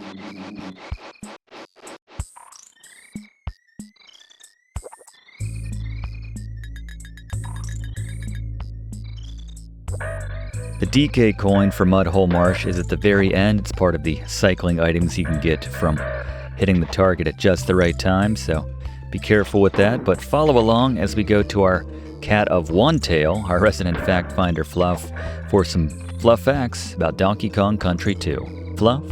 I've covered a lot of warps, cheats, and other secrets in this game. Now let's talk a bit about the game itself. Donkey Kong Country 2 is a 1995 platformer from UK-based Rare for the Super Nintendo Entertainment System, and it's obviously the direct follow-up to the overall third best-selling title on the system in the original Donkey Kong Country. I talked at length about the entire history behind the series that is Donkey Kong Country in our class on that game, so at the risk of repeating myself, check that out to learn how a second-party developer in Rare received a seemingly long-dead Nintendo icon to create one of the more successful Nintendo series and properties of all time. For Donkey Kong Country 2, Rare once again made use of the same Silicon Graphics Incorporated brand Challenge workstations which they used for the original Donkey Kong Country, which the company purchased to the tune of £80,000 per workstation in the early 90s to create pre-rendered 3D models of its characters. While only Tim Stamper directed Diddy's Conquest, after he was joined by his brother and other Rare founder, Chris Stamper, for the original, the majority of the same team returned to create Diddy's Conquest, from writers, designers, composer, and artists. While Rare largely looked to simply build and improve upon the original without reworking from the ground up, one of their main objectives with the sequel was to make it more challenging in response to criticism at the original's relative ease. Producer, co-designer, and co-writer on Diddy's Conquest, Greg Mayles, had an admitted fascination with the golden age of piracy of the late 17th century into the early 18th century, and this is largely reflected in the settings and enemies of the game. It was also purportedly Mayles' choice to shift the focus to Diddy as the main character to rescue Donkey Kong for narrative purposes. Wanting to maintain the two-player and second character gameplay from the original, and in wanting to introduce a female character to fill the role, Dixie Kong with her unique helicopter spin by way of her ponytail was created and designed by Mayles himself. In order to save time, Dixie was actually created using Diddy's model as a base, and making tweaks to make her more feminine from her ponytail to her outfit and beret and other features. A lot of names were pitched and in consideration for Diddy's Plus One, including Dippy, Ducky, Dandy, Dizzy, and Dolly. They came very close to naming her Did Diane before thankfully going with Dixie. Just like in the original Donkey Kong Country, Shigeru Miyamoto wasn't closely involved in the development of the sequel, but pitched ideas now and then, like different themes for Dixie's outfit. I figure it was the least Rare could do after having to cut Miyamoto's pitched Kong Slap move in this game by virtue of having to cut Donkey Kong as a playable character. Speaking of cut content, Donkey Kong's fiancée in Candy Kong was purportedly cut from the sequel due to her sexually provocative nature from the first game. I assume that's likewise why they cut Espresso, the ostrich, from the sequel.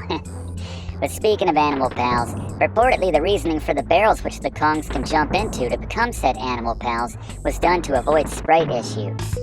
While some reviewers criticized the game for being derivative of the original Donkey Kong Country, come its late 1995 holiday release, Donkey Kong Country 2 is largely deemed as being equal, if not superior, to its predecessor, particularly for its greater graphics, smoother gameplay, and excellent soundtrack. Despite being released in December of 1995, it was nonetheless one of the best-selling games that year and went on to sell over 5 million copies.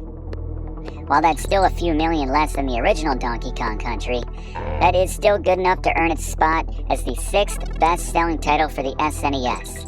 Though it's worth mentioning, as always, some of those sales were on account of it being bundled with the console itself for part of its lifetime.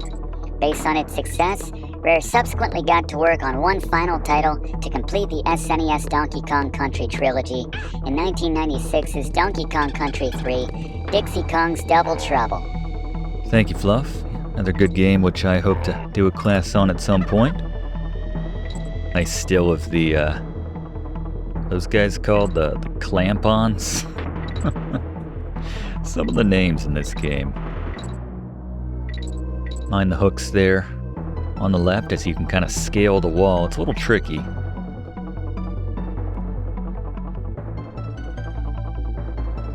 This music's good for my current struggle right now, actually.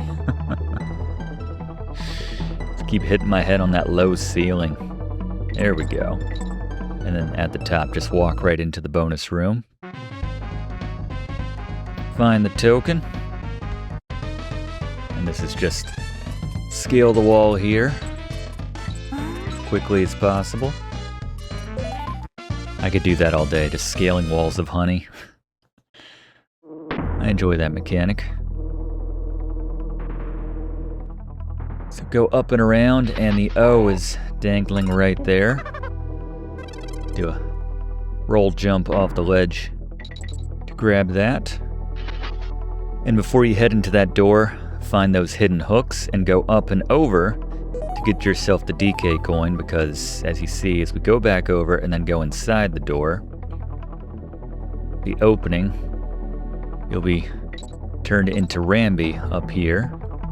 And as you come out on the right, where that coin would be, you have no way of getting up to it because Rambi famously can't stick to honey, so maybe a bit too heavy for that. So grab that before you head inside. Now just follow the path right to left, then back left to right.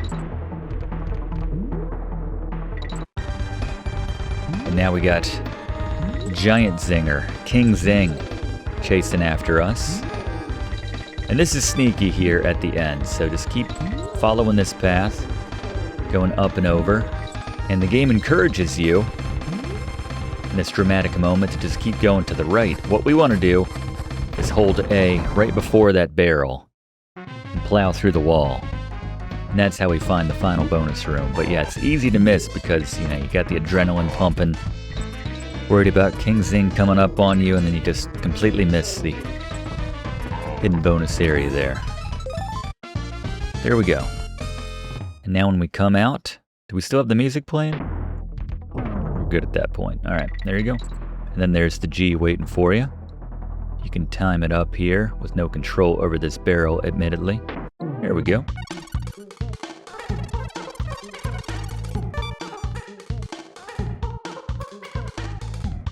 Alright, we were teased him. Now it's time to finally take on King Zing in Parrot form with Squawk, or Squawks. Gary, what do we got? Boss beaters. You'll be battling King Zing staying as Squawks the Parrot. So hold up while you tap jump to quickly gain height, rising to the lower end of the boss from behind and firing your projectiles at his stinger. After doing so, the boss will temporarily be invincible as he turns red and fires stingers in all directions, so keep your distance. You need to hit him 6 times in total for this phase, and he'll move in his rose pattern back and forth more quickly each time, making it increasingly difficult to land that shot, which is why holding up or down to manage your altitude can help you quickly get in position. After landing that 6th hit, they'll turn into 5 regular-sized zingers, 4 of which are circling and protecting the center zinger, which you need to hit. Clear them out and go for the center zinger. Note that if you don't clear them fast enough, they'll respawn in full, but you only need to hit the center zinger 3 times to defeat him and move on. Thank you, Gary. I have to say there's something immensely satisfying about hitting those little zingers, the yellow ones, with your projectiles as squawks. Never get tired of that. Which makes this boss fight especially satisfying. Hitting the stinger on the king as well, very satisfying. Down he goes.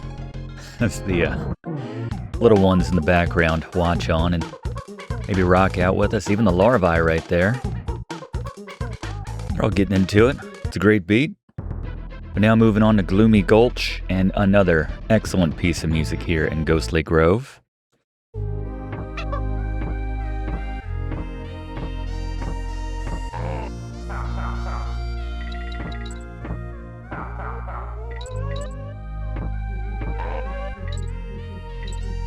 Definitely in my top 5 for the game.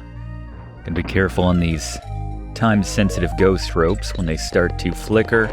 That is your signal to get off of there.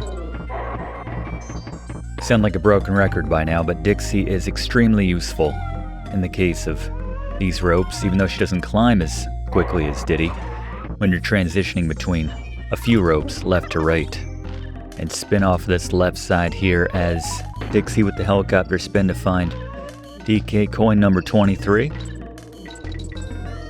Now grab one of these barrels and preserve it, jumping over the crunches and destroying that right there. There's another barrel, or I guess a Clobber inhabited barrel, to the right of that door in case you lose the first 2 on those crunches for what it's worth.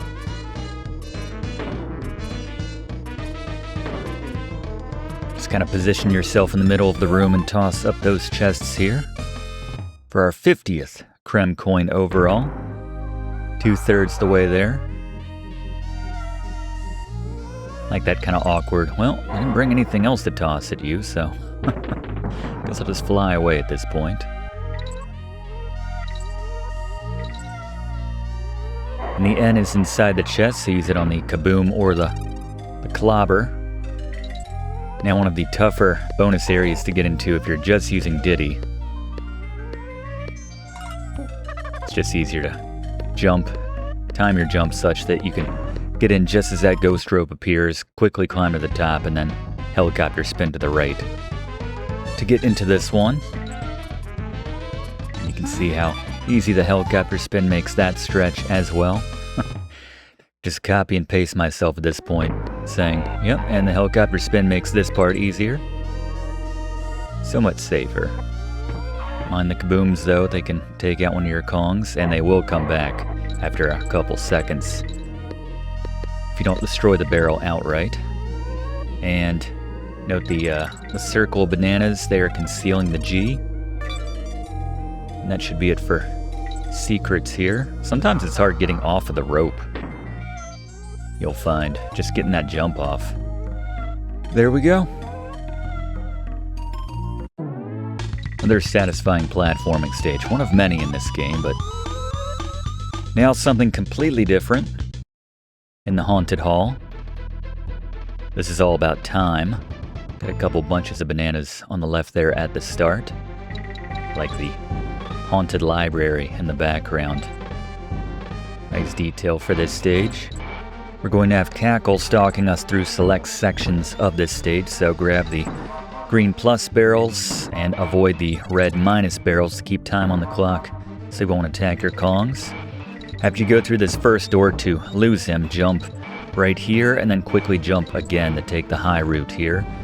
There are 2 bonus areas stacked right next to each other here, and this is how we hit them both. So go high first, and then we need to basically make a loop on this stage. This will turn us around here in a second.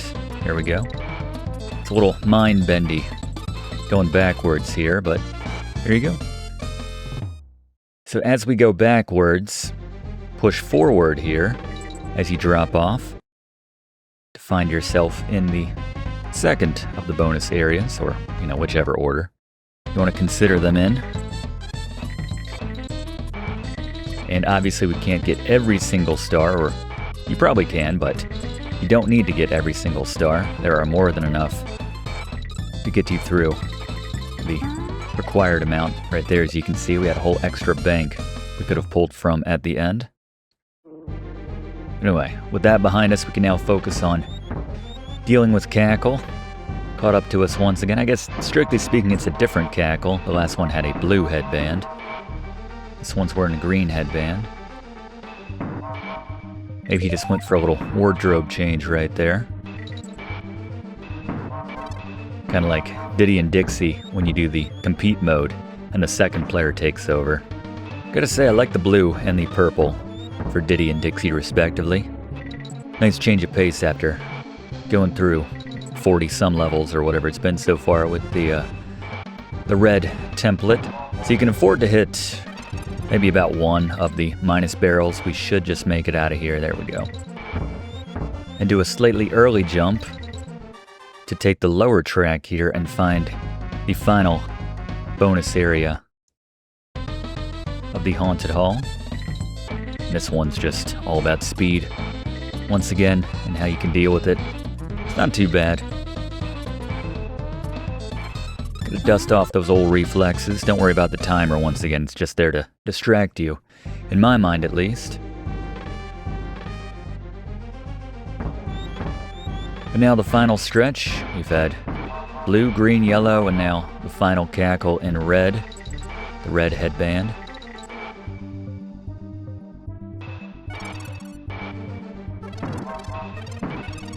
Not too difficult to get all the letters when you're on the track like that.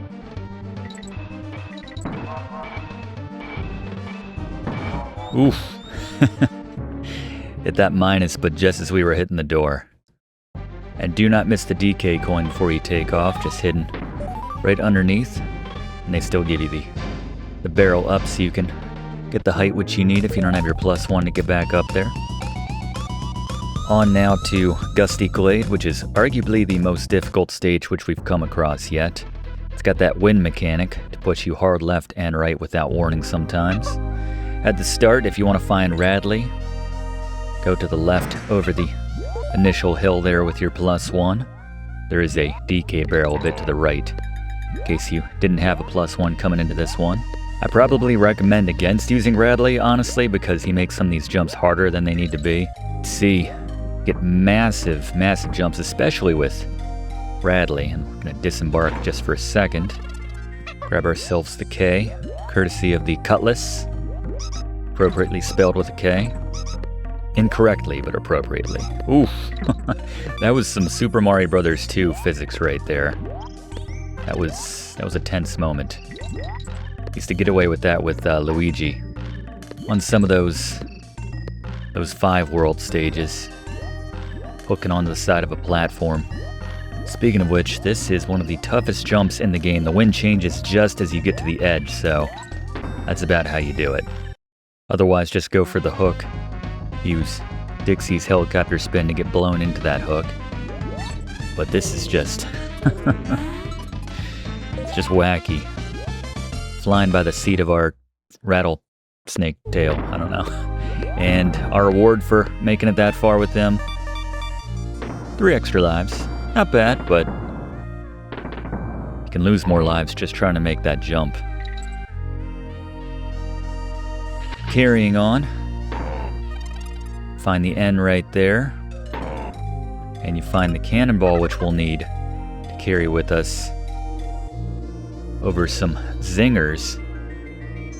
Like using Diddy for this because, again, he's a bit faster, and since we can't use the helicopter spin while we're holding something,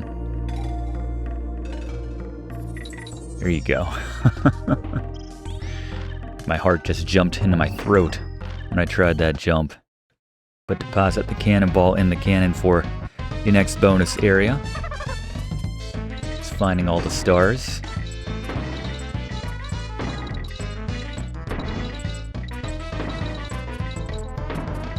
A little surprised the wind doesn't really play much of a role in this one, aside from animating the background. That layer of leaves, but not difficult.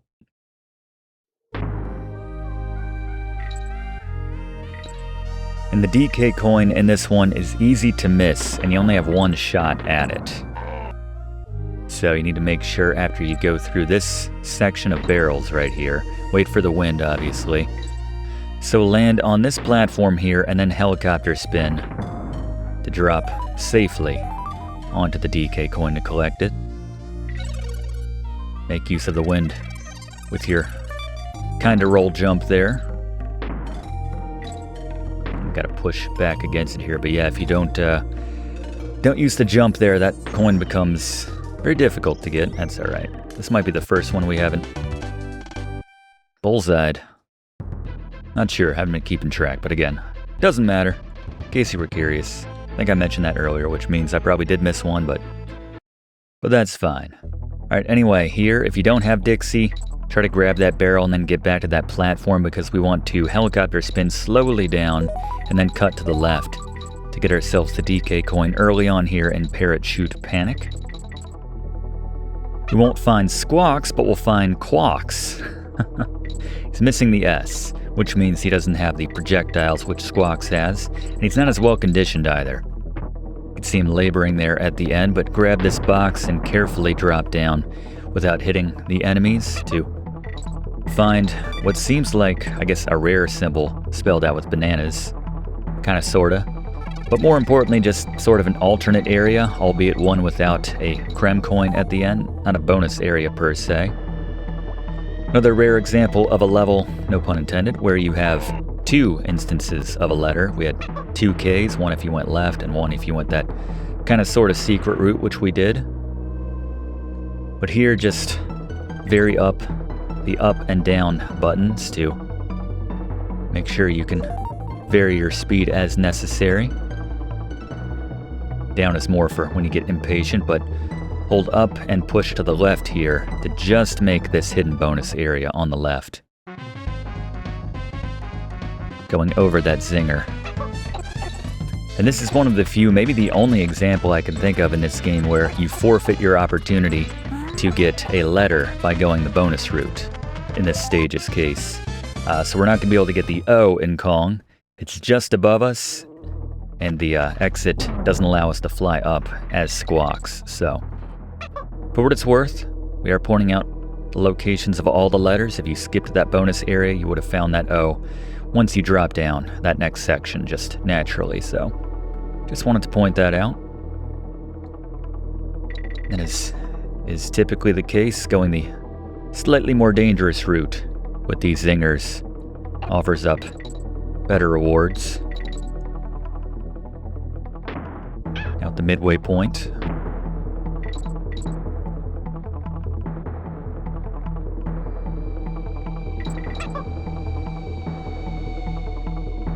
Another bonus area coming up here. If you go hard left, switch to Dixie and then helicopter spin over here. Or do a roll jump. I swear by the helicopter spin in case you couldn't tell. Climb up the honey to find the final hidden bonus area of this level. Thankfully the projectiles go through walls here, so use that to your advantage in taking out these zingers. And then do not waste this barrel right here to hit the final zinger.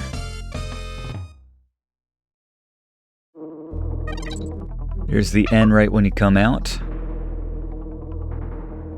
And pretty much it in terms of secrets for the rest of this level. We have an opportunity to get another banana coin, whoop-de-doo. Alright, a little sloppy. Yeah, you can't have, obviously, either Quawks or Squawks, whoever you got, or one of your Kongs hit any of the enemies, so tight needle to thread. So here, if you toss your +1 up there to the barrel off screen, you can find yourself the whoop-de-doo banana coin, as mentioned, as advertised. Now it's just a straight shot down the remainder of the way. To get the bullseye height that you need at the end, there is a hidden hook to the right of the bullseye, actually, so we'll show that. But I mentioned that to say follow along as we go back to Fluff for another Fluff fact about Donkey Kong Country 2. We can't talk about a Donkey Kong Country game without acknowledging the genius of its music composer, Mr. David Wise. We've covered a lot of rare developed games over the years here in Video Games 101, which means I've talked a lot about this man, given that, as I always point out, he was Rare's sole music composer for the better part of a decade until the mid-90s. David Wise built on the success and sounds of the original Donkey Kong Country for Diddy's Kong Quest soundtrack, working to imitate the sounds of the Korg Wave Station synthesizer and push the limits once again of the SNES's SPC 700 sound chip. He also once again drew from and touched on a wide variety of genres as inspirations, such as disco, swing, big band, and hip-hop. Wise himself cited the music of Koji Kondo from the Mario and Zelda series, the soundtrack for the 1993 fellow SNES title Clock, and several Russian classical composers like Tchaikovsky, the latter of which was done to fit with the game's relatively darker tone. I mentioned earlier how the soundtrack from Donkey Kong Country 2 was one of the aspects which was particularly lauded by critics and fans alike, and track for track, Donkey Kong Country 2 is arguably Wise's magnum opus for a career which has spanned hundreds of titles over a number of decades, but that's in the ear of the beholder. Certainly is, but I happen to think it's the best. On the webwoods we go, and if you're thinking there might be a squitter sighting, you might be right. So conditioned to check up these hills, even though I know there's nothing up there. Take the top route here to find yourself the K. And a banana coin, admittedly. Mind the cutlass, just let him lunge at you before you go ahead and jump on his head while he's stuck in the ground. Toss your +1 up here. Not the intended way to get up here, as you'll see. Show this as we helicopter spin to the right. That'll shoot you up there, actually, so that's the idea. Well, now we screwed that up. Idea was to throw your +1 up there and then get that automatic launch barrel. Like the Kong sound stop as soon as we take on the form of Squitter right there. Gotta love Squitter, though. He's just so versatile. Helps you get around. He's got the best projectile of any animal pal in this game. I guess the only other option would be Squawks, but it's nice that you can aim these. They come out faster. Easier to hit your target. Got a banana coin down here. And a little concerned as to... Okay, there we go. Wasn't sure which one was going to disappear first. Got a crook waiting for us at the top of this hill over here, so let's take him out safely first. Well, safely for us, not so much for him. Got a whole mess of zingers waiting for us. If you go up and above where that kaboing was standing, you'll find a nice assortment of bananas and banana coin. Such a good piece of music. Love the pan flute in that one stretch. Like, that's a David Wise thing in these pieces, just kind of like delivering the exact same hook, melody, what have you, but with a different sound. Just gives it a completely different feel. And when the hook is as good as it is, why not, right? Let's hear it again with a slightly different instrumentation behind it. Almost got us there, the little necky. Their little headbands there.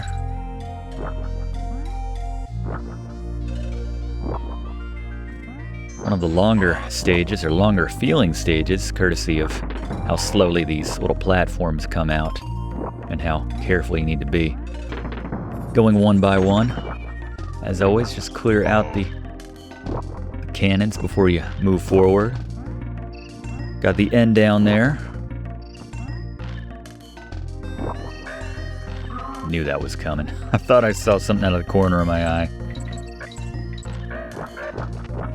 There's a hidden bonus area at the bottom of this hill here, right there. But it's not going to be easy. We're going to have to work for this one. More than we usually do. We have to wait for a cannon on the opposite side to fire off some barrels at it, and then chase those barrels across the screen. They give you that clue with the arrow there. Whew, glad he went high.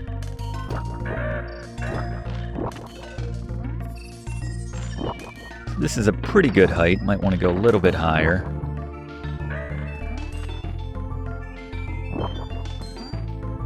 And then just keep it on the screen.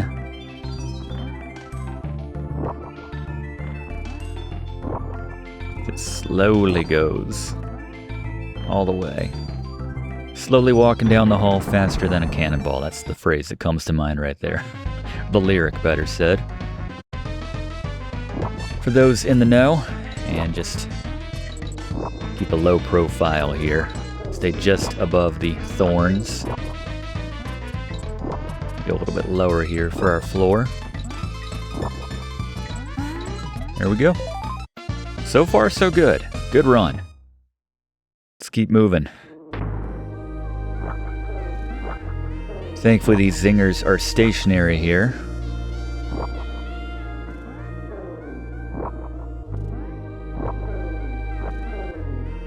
Well, for the most part, stationary. Not like the rush hour we experienced earlier. As I think it was Squawks in that case, but maybe it was Squitter.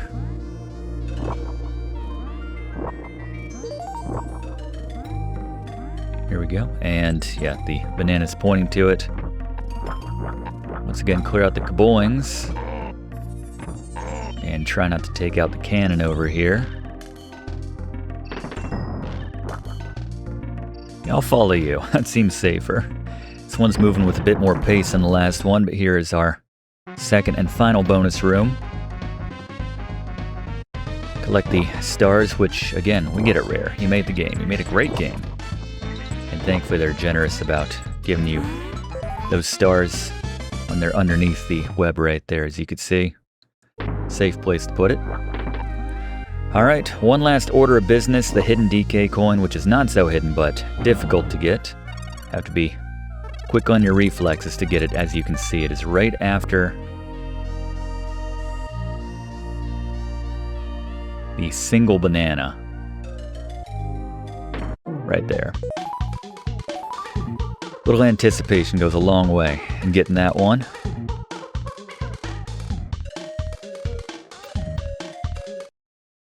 Only 5 levels in this one, though. This takes us to Creepy Krow, which takes us back to Gary. Boss beaters. Krow is back and appropriately in ghost form for this part of the world. At the start, there will be an alternating line of neckies diving in at you from either side. Eventually, you'll see a normal colored one, so hop on it to trigger a barrel. Creepy Krow will charge at you then from the right, so pick up the barrel with Diddy and just face toward the boss, both to protect yourself and guarantee an easy hit. Now, climb the hooks and rope to the next level, grabbing the DK barrel on the left should you need it, and dodging the eggs which fire at whatever line you're currently at. On the second level, it's the same process, albeit with faster neckies. Climb up to the third level after getting your second hit in, dodging the faster, firing tracking eggs, and then this time Creepy Krow will charge from the left, so face that way to get the final hit in and move on. Thank you, Gary. Yeah, just like the moveset of Diddy there. He is the more useful Kong for a change. Rare example of that. Especially with his climbing abilities as well. A bit more nibble in these jumps too, between the mini neckies, ghost and otherwise.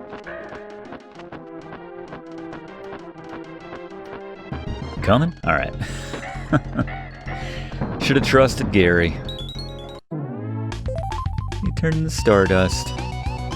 That's beautiful. Important thing is he's dead. I guess for real this time, but on the K-Roll's Keep, the final proper world of this game. I mean, we still have the Lost World levels and a couple other things here and there, but the Arctic Abyss. Another lovely piece of music right here. Let this one breathe for a moment as we go back to On Guard.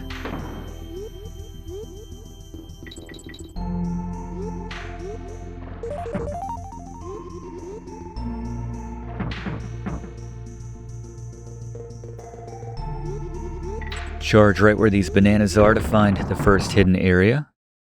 This one's kind of tricky if you don't know the best way to do it, which is going back left and right, but taking out each row as the water recedes with your Y move right there. Just keep tapping it as you switch back and forth once you get from one end to the other.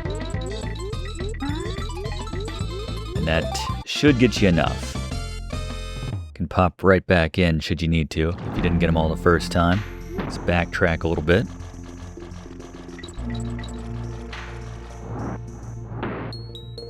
I love the twinkly kind of after sound of those puffed ups exploding. I always thought that was just part of the soundtrack, part of the music on this level, but it's just a testament to how well it fits in with this piece of music rhythmically whenever it happens to happen. Whenever it happens to happen. Guess that's a normal thing you can say. Alright, so go to the top left here. Mind the fast-moving Shuries once they get a line on you, but use your move right there at the top to get yourself the DK coin, and then quickly move out of the way to avoid that subsequent lower Shuri from getting a hit in on you.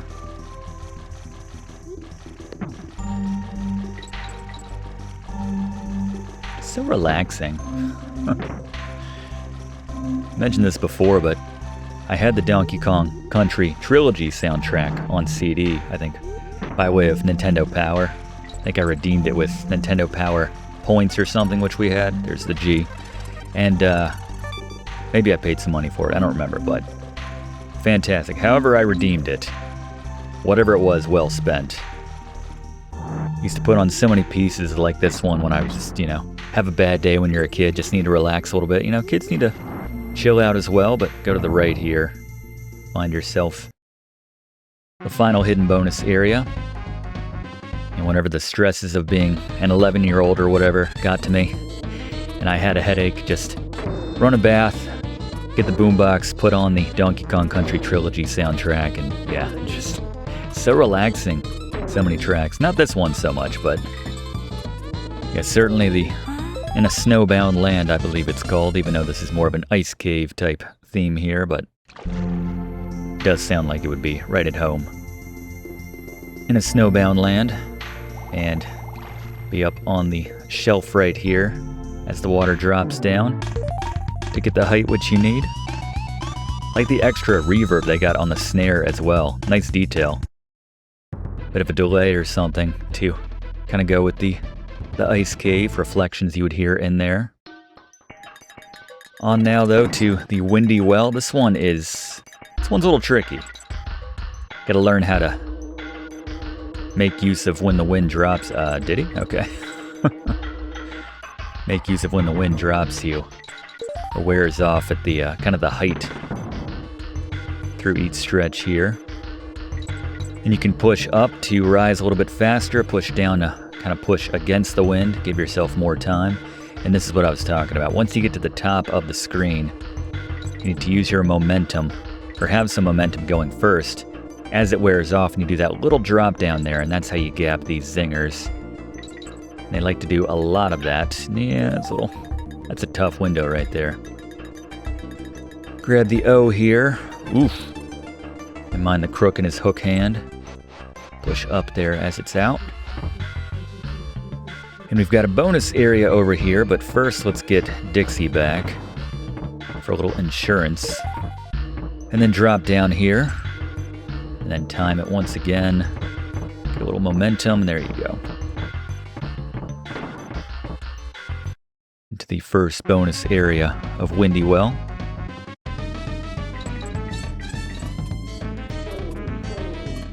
Just ride the wind up and then hop on top of each one, as you normally do.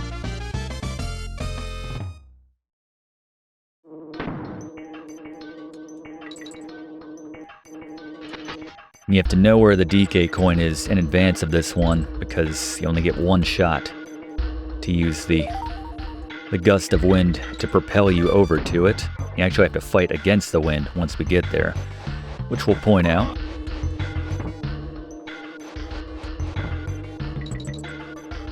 It's not too far from here. I like to work with these zingers as they're moving right to left, like so. If you're quick enough, you can grab the one-up balloon. Oof. Second guess myself sometimes. Alright. Alright, so it's just after this stretch here, once we get back on solid ground. Alright, so do a little shallow jump and then push down and to the right until you get over there to grab the DK coin for Windy Well. Less than a dozen to go at this point.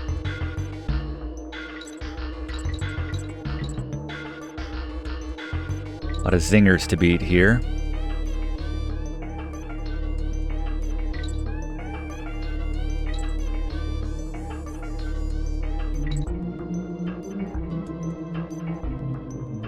Just varying the speed.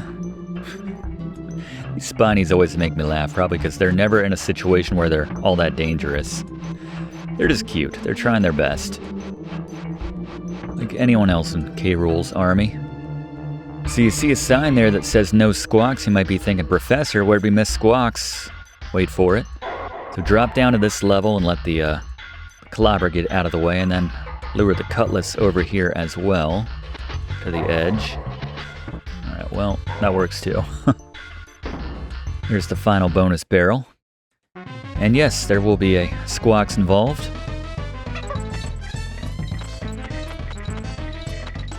Just do some controlled flapping here.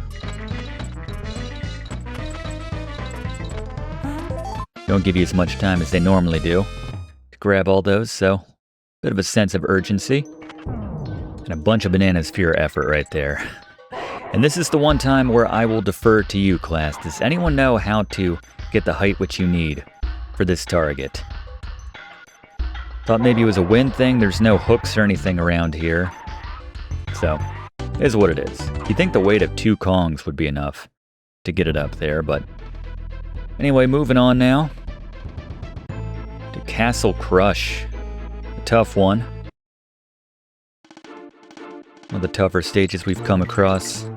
Maybe the toughest to this point. One of those dreaded, never-ending scrolling stages. And we can do a little spin into the spiny to get him out of there. Hold on to this barrel to take care of the cutlass, and then go to the left quickly to find yourself Rambi. If we can hold on to him, then he will afford us access to a bonus area we would not otherwise be able to break through to.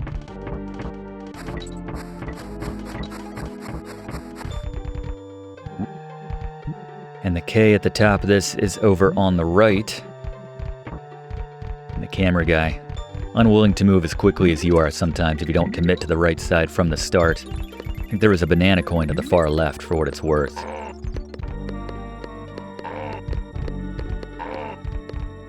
Nice not having to worry about the clamp-ons, though, or most of the enemies when you've got Rambi. And for most of them, just a walk up to him will take him out.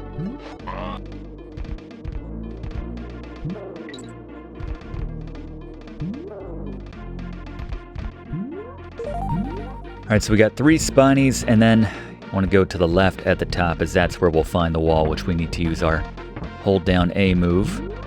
So as quickly as we can get there. Thankfully they slow it down for just a second, but a bit of a tight window there.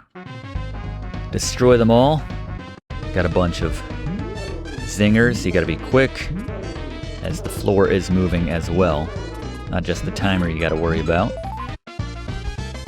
Not too bad though. And this puts us right back out where we would have been otherwise. Thankfully they get destroyed too, when they don't make it to the safety of not being crushed in time. A little sloppy. It's alright. Barrel not too far from here. If you hurry back down, you can grab the O. Well, the floor will eventually bring you back up. Have to wait for it anyway to get up here any higher. Got 4 spinies here, just spin right through them. Commit to it, don't release that Y button until they're all down. And there's Diddy and a false wall on the left here. So pop in to become Squawks, who, as you can imagine, is very useful on a stage like this. Not having to wait for the floor has its benefits. So if you get up here fast enough, we can grab ourselves the DK coin, which is down in this pit down here. There we go. Only way to grab that, as you'd expect, as the floor has gotten you up to that point to begin with. It's already too late, but also the only way to get through to this bonus area is to have Squawks with you at that point, so Squawks paying out dividends in this one, the animal pals in general, accounting for 2 Krem coins and a DK hero coin. We're moving faster, but not too difficult. Be a little easier to have Diddy in this stretch, but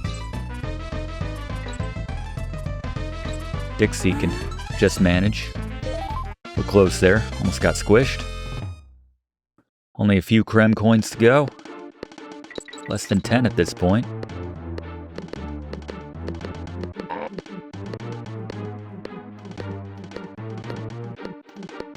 Those pairings make it difficult, so you can't just go ahead and twirl through like you might want to, or I might want to. Take out the Clampon and Spiny, each in their own ways.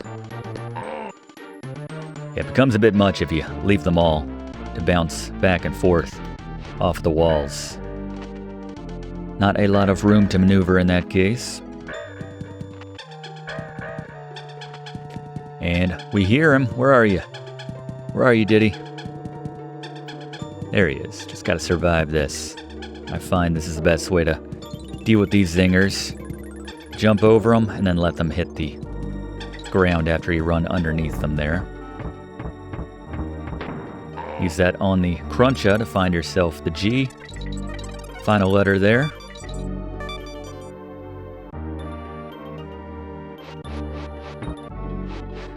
That's mostly it for the hidden stuff for this stage. We do have a banana coin we can find if we're quick enough, as you'll see here in a second.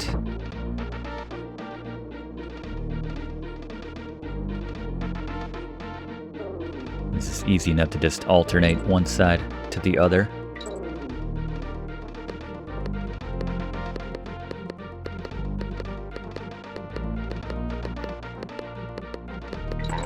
And as quickly as you can here, run over to the right, grab the barrel, and then take out the zinger with it. This gives you the height which you need to get whatever you want right there.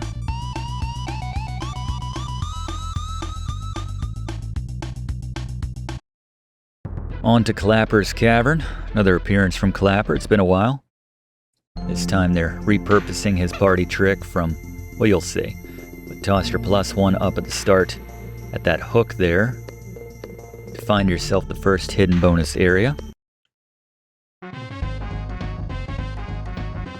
This one's not very difficult in my experience. I don't know if the ice is meant to be more slippery, but yeah, 4 seconds. And when we come out, we'll be just below.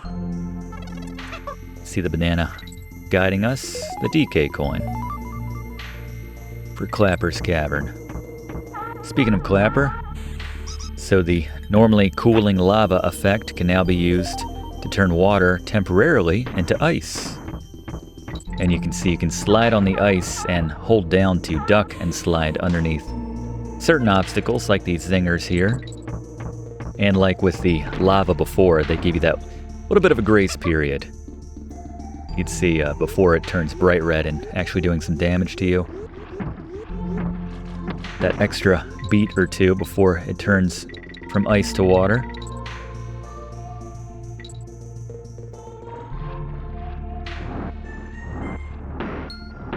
Again, such a lovely sound.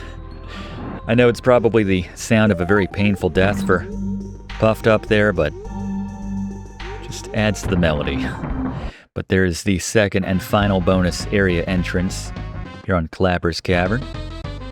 And this is, you can either use your big charge or you can use your little charge to get to the end pretty quickly.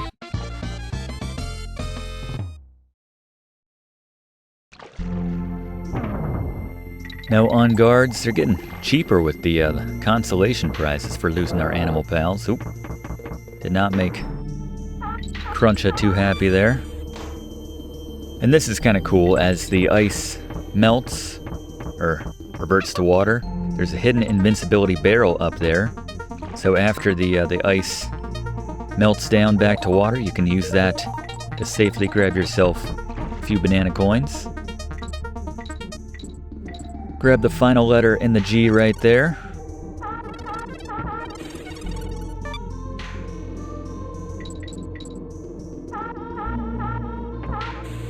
You're a good pal, Clapper. Thanks for all that you do. And if you've got Dixie at this point, there you go. Like the idea of seeing that ice melt beneath the Crunch's feet, just watched him drop down into the water, but didn't want to be around when it happened, for obvious reasons. But on the chain link chamber now. This is a tough one as well. Getting into the stretch of some of the toughest stages in the game. Diddy's good for, obviously, working the ropes, working the chain as the case may be. Mind the death clobber.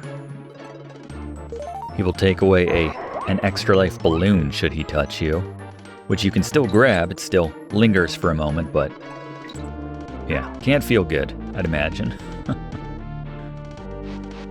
So behind each of these crooks, there is something. There's some bananas behind the first one. There is a cannon behind the second one. That was a gimme right there with the hook. And then the cannonball for it above the third one. So grab that and deposit it in the cannon for the first bonus area here on Chain Link Chamber.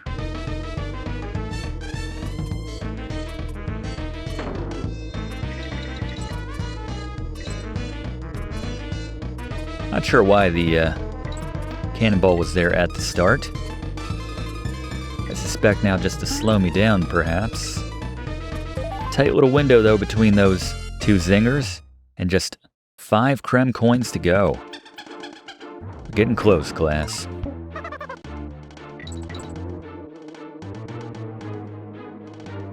Taking the right route here. Doesn't really matter, you got hooks to deal with on the left side.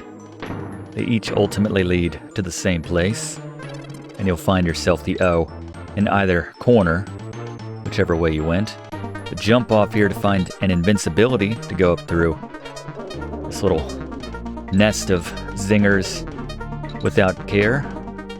There's the checkpoint barrel. Try to get as much out of this as possible. There's a Diddy Kong or Dixie Kong barrel over there on the right. And that's about where it wears off. So wait for these zingers to pass below you and then quickly get to the top as fast as possible. I think that's safer than going to the left, which has a bunch of neckies to deal with. And if you line it up right, you can just go horizontally on the chain here, but kind of hard to find, especially when you've got a bunch of zingers flying about. Use that banana as a clue to dismount there to find the N and the DK coin. And then alternate right, then left to avoid the cannon's cannonballs. And then jump into where you saw them. And then take them out with a spin or cartwheel to find the second and final hidden bonus area on Chain Link Chamber.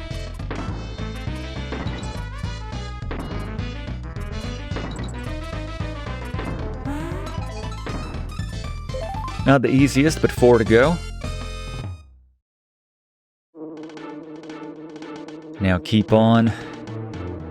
It's got another stretch of zingers to deal with on both sides, so gonna trigger them to start their ascent there, drop down quickly, and then their descent on this side, and then quickly. Just shallow jumps here.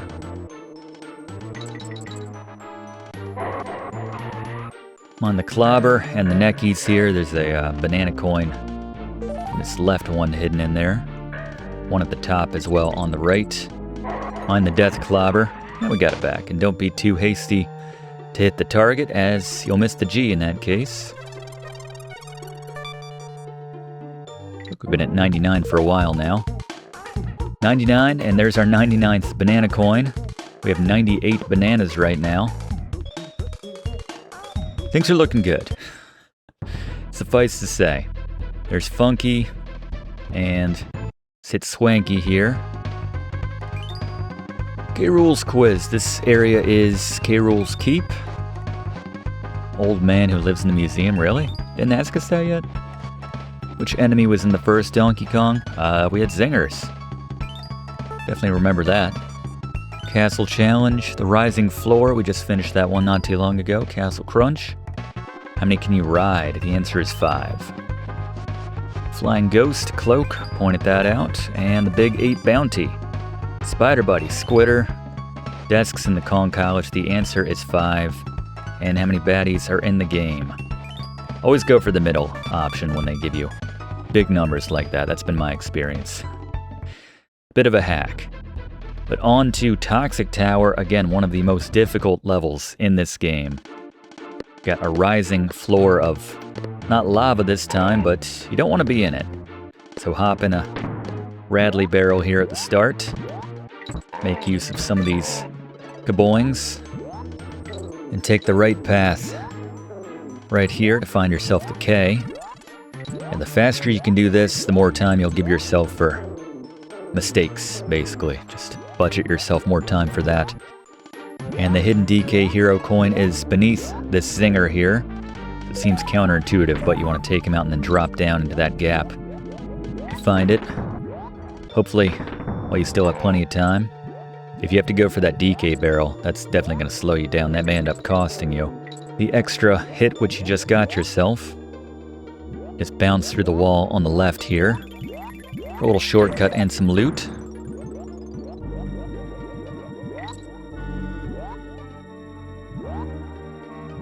And once again, once you hop up here, take the right route of the Zingers to find yourself the O.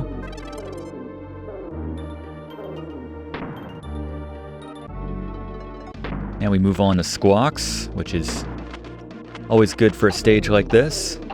And we effectively have a rising floor. Those controlled flaps are very useful for lining up your shots and saving yourself some time. Then go through the wall right here to get yourself safer shortcut and some loot. Got the N over here on the right. Now we have a little corridor of Zingers, both yellow and red. Alright, a little sloppy. Probably faster than trying to kill them. It's just threading the needle each time as necessary. Got a trio of Zingers in these last two. And then 4 final Zingers blocking our way. If you have time, go down and grab that G. I think we're ahead of schedule here. Grab Flitter from this barrel. Become Flitter. And this Zinger is blocking the final bonus area, so take him out and then jump into the wall right there. Now we can relax for a second. Just find the token. All right, catch our breath, and then 30 seconds once again. Clock starts up again. But as is usually the case, they give you more than enough time for this. Just go with nice long gaps between each web. A little hop before you shoot out the web can help out, especially when you don't have a lot of room to operate. And you're trying to move upwards with your trail as well. All right, 3 of those Krem coins to go. Did we even get anything for that? It's worth mentioning that if you skipped the bonus area and the acid was still rising when you got to this part, you could go down below the chain and find yourself a 2 1-up balloon, for what it's worth. But we forfeit our opportunity. by virtue of doing that bonus. But now the Stronghold Showdown. Alright, Gary. Final boss. Take us home and... Oh, we just got the coin for nothing. We're just rocking out. Wait, DK? Fluff? In our version of the game, there is head-scratchingly no boss waiting for us at the end of K. Rool's Keep. I guess they rationalized at the time that it would have been K. Rool, and you were about to fight him after one more level anyway, so never mind. But that logic didn't seem to stand up when it came time to re-release the game for the Game Boy Advance in 2004. Instead, once players reached the Stronghold Showdown level, they are greeted by the giant, imposing, dragging-looking kerosene. It's just a shame we'll never get to see Gary share his usual perfectly crafted strategy for taking him down. Sorry, I'm no good at impressions. That's okay, Fluff. I actually don't mind the break there, not having to fight a boss, because this is arguably the most difficult stage in the game. Over the cat of nine tail. Alright then. Oof. Thankfully that didn't cost us. Because you need to beat in a race as Squawks, an evil parrot named Screech. I assume he's evil, he's working with K. Rool. But, yeah, so before we do that, pop up here, toss your +1 carefully onto that platform. I've run this race, so that's coming up again and again and again, and yet it is probably the toughest part of this game, especially if you aim to get all the Kong letters like I do. But, Fluff, I'm told you have something to add? Not to take anything away from all the work you put into this level, Professor, but there's a hack to where you don't even have to race and beat Screech to beat the level. Right after you turn in the Squawks by way of the barrel, make sure you grab the DK barrel, as you need a +1 for this. Slowly fly to the left, and when you see Screech, fly into the thorns at the top just to the right of him like shown. Now quickly fly to the left while you're still flashing. If done correctly, this won't trigger the starting light or the race, meaning you can now slowly and safely progress through the remainder of the level without the threat of Screech beating you. Good call, Fluff. Alright, so go down to the bottom left, find the hidden barrel to get a massive boost right there. Take the left course to find the O as well. Go to the top left for another boost. Now we got some threading of needling to do, but hopefully better than that. So go top right to find yourself the hidden DK coin. You can always come back if you don't get it in the first run. And then be deposited out there. There's a little shortcut there if you want to go through there. There's another one if you hug to the right like shown. Hold down to obviously move a bit faster. And keep on here. Screech is he's a dirty competitor because he can fly right through all these zingers. Unfortunately, go to the right to get yourself the N. Adds a bit of time there, and I think going so fast my brain stopped working that we couldn't shoot the red ones. Grab the G, going the long way there, and I don't see him. I think we got this. There is the finish line. My God. Oh, that is part of the perfect run. We can't screw this up from here on out at this point. That was kind of what this whole thing was hinging on as far as I was concerned. I was tempted to go back and redo it to get all the letters or show the letters to get the DK going, but enough about me. Gary, take us home. Boss beaters. K. Rool has 3 increasingly difficult and complicated phases in this sort of final battle. The first phase is simple. He'll coast from side to side, which is easy to jump over, then fire out a cannonball which you can pick up and toss into his gun when it begins to suck you toward it. Hop over the projectile when he fires it back at you, but he'll then fire a spiked ball which lingers on the floor, so stay away and jump over the boss each time he does this to eventually scoop one up and throw it at him to get to phase 2. In phase 2, he'll fire a series of quick-moving cannonballs at you, so jump over or duck under these accordingly, and hop on the barrel he fires to get a cannonball, which you can toss him to his cannon like before. He'll then fire a series of bouncing cannonballs, which you can jump over or just run right under. Just make sure you're holding down Y at all times to get through unscathed. In the third round of this phase, he'll fire spinning pairs of shots at you, so stay back to give yourself more time to time out your best time to jump like the professor shows. In the third phase, he'll fire out a series of blue smoke shots. If any of these land on you, they'll slow you down, so tap B to shake it off faster. They're easy enough to avoid, so jump over these, then jump over K. Rool 3 times, using his smoke on the ground as a guide for the final charge when he's otherwise invisible. Next is a series of red smoke shots, which kind of speed up the controls, but it's still easy enough to avoid these.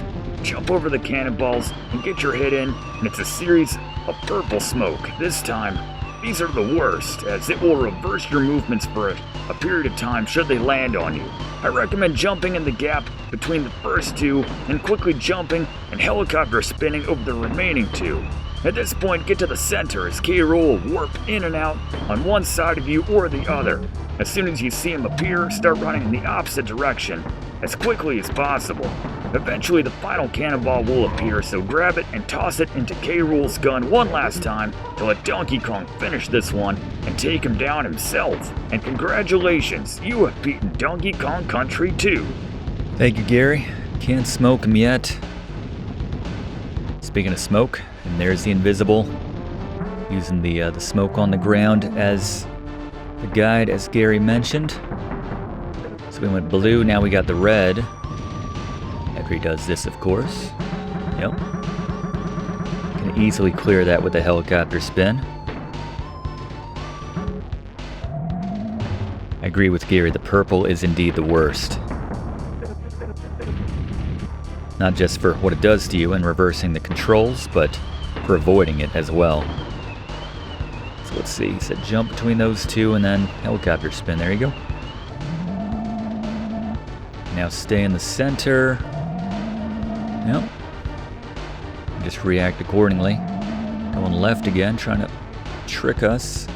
Going left again, trying to trick us. There we go. Where are you? That might do it. And this is pretty fantastic right here. 75, the final coin. And at this point, DK's just had enough. My name's on the game. That's right. I've been tied up this whole time. Had enough of it. There we go. And I guess phase 4, let the sharks finish him off. How could you fail, having learned all that you know from old Cranky here? Actually, I think I only spent a couple coins here, and I immediately regretted it. Left a bad review online, Cranky, but he doesn't have to know about that. I don't think he would understand that anyway. Not bad for a novice. Of course, I'd have made sure K. Rool never tried a cheap trick like this again. Yeah, well, you literally can't do that yet, at this point in the game. Found all the Krem coins, we did. But again, we didn't get that final Krem coin until we took out K. Rool, so makes no sense to do the Lost World ahead of taking out K. Rool. Special video game hero coins. These are the DK coins we've been talking about this entire game. One per level. I think we were at what? 34? 35? I think 34. Yeah. Love it when universes collide like that. Yoshi looking so proud. Good work, Yoshi. 29 DK coins is pretty good. For those little dinosaur arms. I wouldn't mind playing this game as Yoshi. Mario, I don't think he'd have really the skills that DK and Diddy have. Or Dixie and Diddy have, excuse me. Yoshi looks like he needs to use the restroom. Buzz off so you can find more of the coins, which I very much doubt you will. So each of the Lost World levels, there are 5 remaining, or 5 total, which we have not yet played. Each of those has a DK hero coin in each of their single bonus levels, 1 per. And then we get one final one for kind of the culmination of all of that, which you will see in just a second. But let's enjoy the ending for just a second. But Fluff, I understand you have a word you want to share on the video game hero screen we just saw?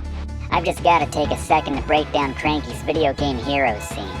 First, it's worth mentioning that if you found less than 19 DK coins, standing in the 3rd place spot will be Link.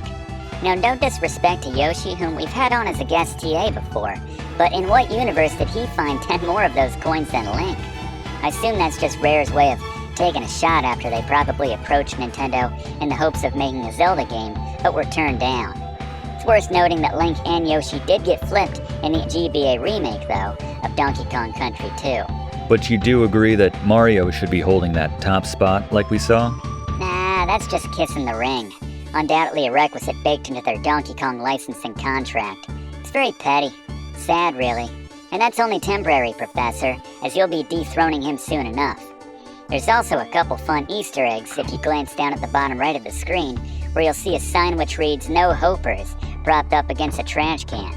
On the ground next to that trash can appears what are undoubtedly Sonic's trademark power sneakers and Earthworm Jim's signature gun, a tongue-in-cheek slight to two of the biggest names in platform gaming of the mid-90s. I'm tempted to agree with their designation of having no hope if they couldn't even manage to find 0 DK coins like shown.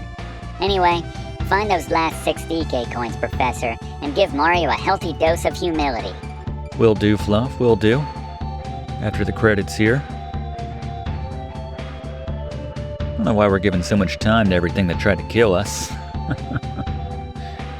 And there's Clubba's bridge right there. And sure enough, the punching bag with the gloves. I'm not sure who that's meant to be. Is that like Donkey Elvis or something? Kong Elvis? Got the oil drum as well from the trivia question. Like a sword in the background for some reason. Cackle. There's Klubba. Bit of an enigma. Hard to tell whose side he's on. Like, he's tough but fair. He just wants his coins, you know?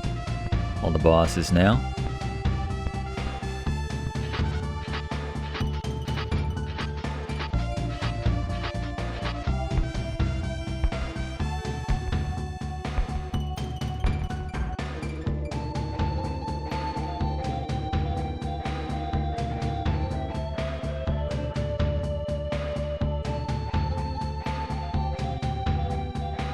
The animal buddies. Or this time around. Again, I don't know what Espresso did or Expresso did to miss the cut, but he is the only one. Everybody got back in. There were a lot of new additions as well. Must have said something pretty nasty about one of the Stamper brothers. It's my best guess. Squitter, maybe the most valuable animal pal. Clapper, maybe the cutest out of all of them. Couldn't have done it without you. Clapper and Squawks and all of our animal pals. I mean, Glimmer probably could have done it without you. And the Kong clan. Swanky, giving out fantastic, fabulous prizes. Funky, who will probably be shut down now, courtesy of Fluff's tip he gave us earlier. Without the income. Times is tough. I know, I don't have 2 banana coins always sitting around.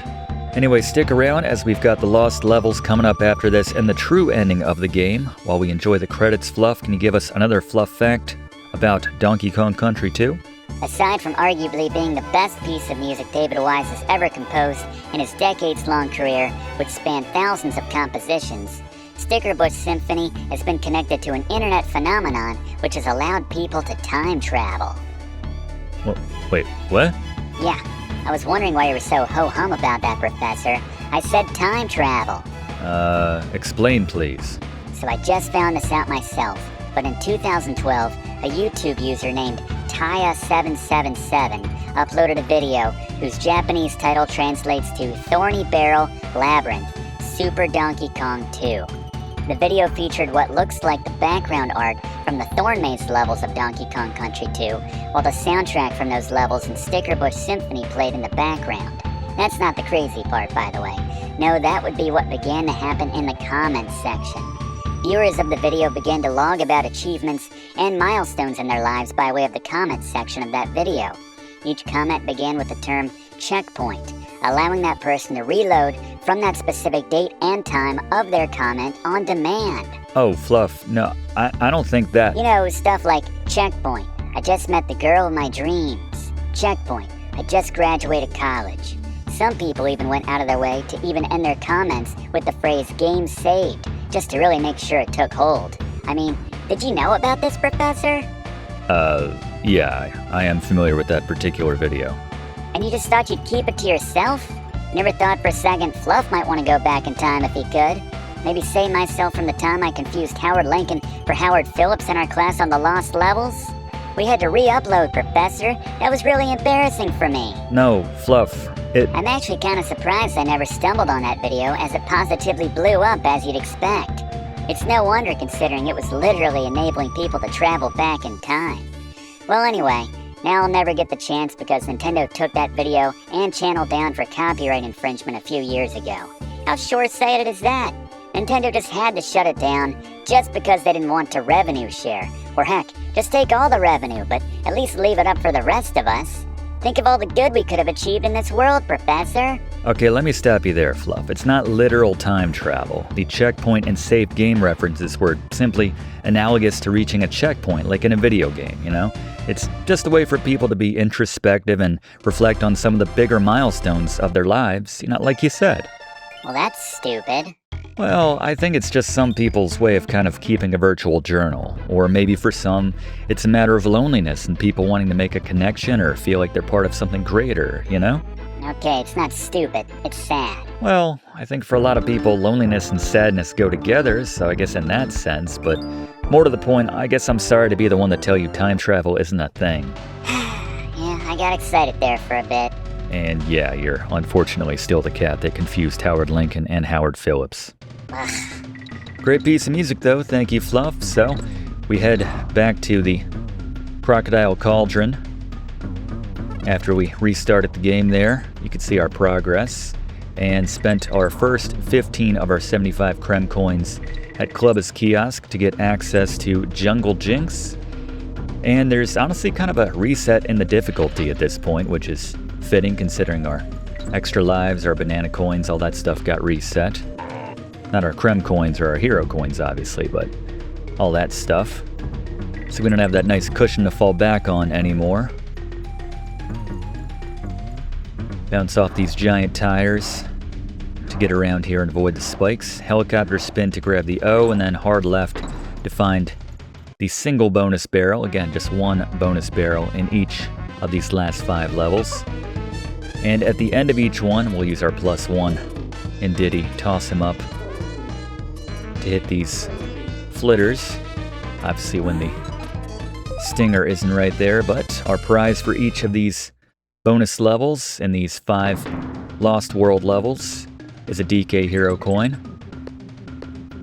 as I think I mentioned. But yeah, this feels the difficulty more on par with what we faced earlier on in the game. Some of the subsequent Lost World levels will be more difficult, but yeah, this first one, nice chance to catch your breath, especially if you just came out of the last few levels which we did in this game. So you still have that level of skill working for you probably at that point. I mean, these barrels are moving a little quick, but nothing we can't handle. Nice not having to track down a DK coin in each of these, just that one bonus barrel each time. Nice piece of music here as well, which we haven't heard yet. We can use that Clobber barrel to take out the Zinger here to get the height which we need for the G. Now that we've heard pretty much all the pieces of music in this game, I think ranking my top 5, and I'd be curious to see yours in the comments, class, anyone who wants to comment on it. I think number 5 might put Jib Jig, that early piece we heard. It's just such a feel-good piece that just finds its way into my head, and like I said, can't help but move to sometimes as we exit out of Crocodile Cauldron. Number 4, I like the Snowbound Land, kind of the ice cave piece of music we heard. Probably number 3 would be the Forest Interlude in the Ghost Forest stages, Gloomy Gulch, those areas. Number 2, probably Hothead Bop, speaking of which right here, Crocodile Cauldron, as we zip out of here with Funky's Flights. And then number 1, obvious, but Stickerbush Symphony, the piece of music which apparently allows you to time travel, according to Fluff.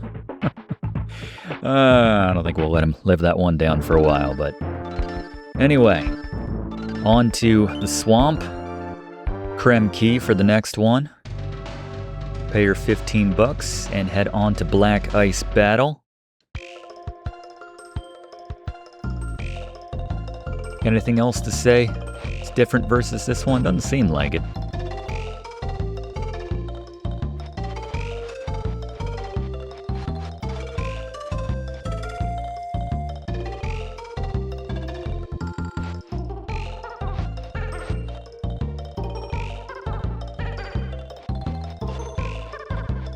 Trying to see if there's anything different.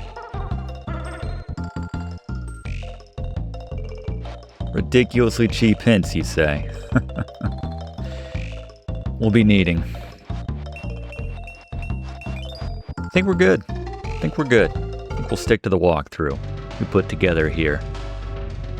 All right, Black Ice Battle. This is a straight shot down to the bottom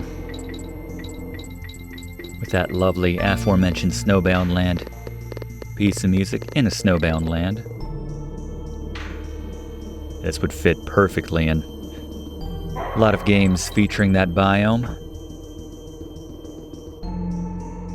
Christmassy feel to it with the chimes.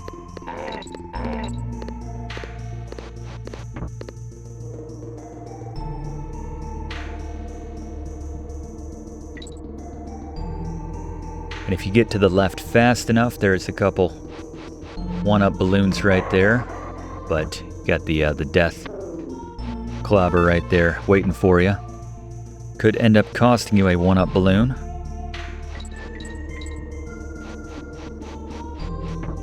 Speaking of which, as we drop down here and go to the far right,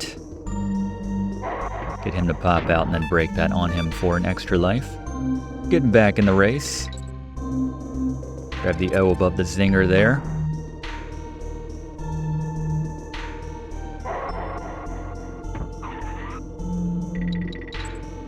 The death one on the left side. If you went down that way, go to the right.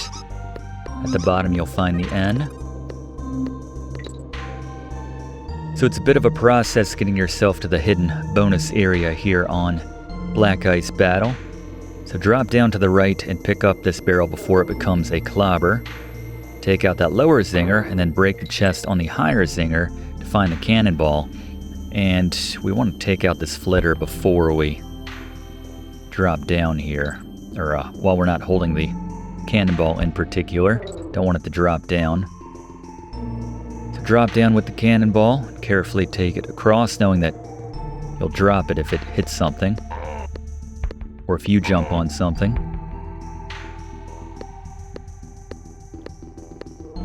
And then just follow the bananas there, and just take out these zingers one by one, and load up the cannon. There we go. Now it's just getting to the bottom of the pit without getting hit by one of these zingers. Let's just use that helicopter spin. While we're grabbing that and getting through the end of the level, let's bring back in Fluff for one final Fluff fact about Donkey Kong Country 2. Donkey Kong Country 2 received a 2004 remake for the Game Boy Advance. Rare obviously acted as the developer, but that's notable because Microsoft, one of Nintendo's direct competitors, actually acquired Rare in 2002 and put them to work in exclusively developing for their Xbox consoles. Nonetheless, Rare created the remake for the Game Boy Advance in 2004. Here's the cover box art, seemingly depicting a senile before his time Diddy being led around by Dixie. The game features a number of differences versus the original.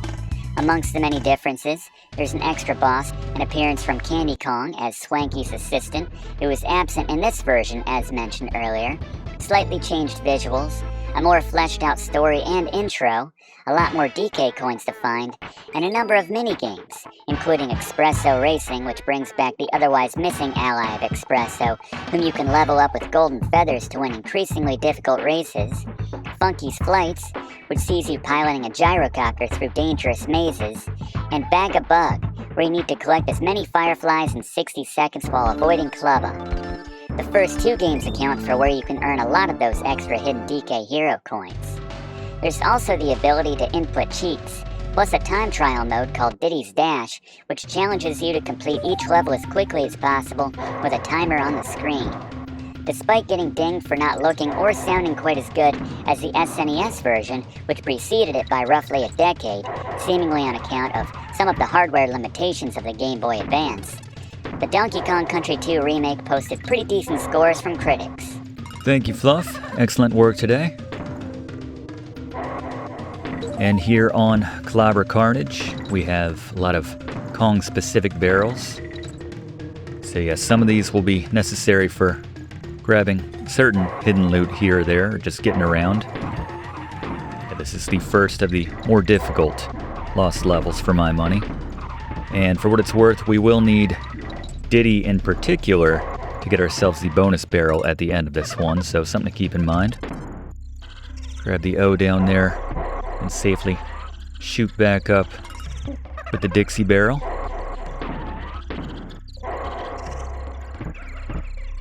I'm going to take the low road here.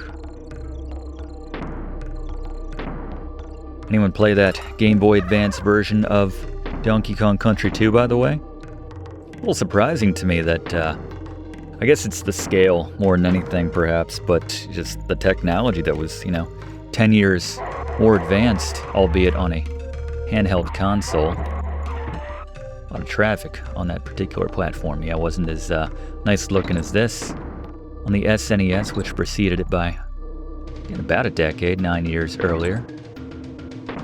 Yeah, some of these are timed so that you gotta wait for this one to get through.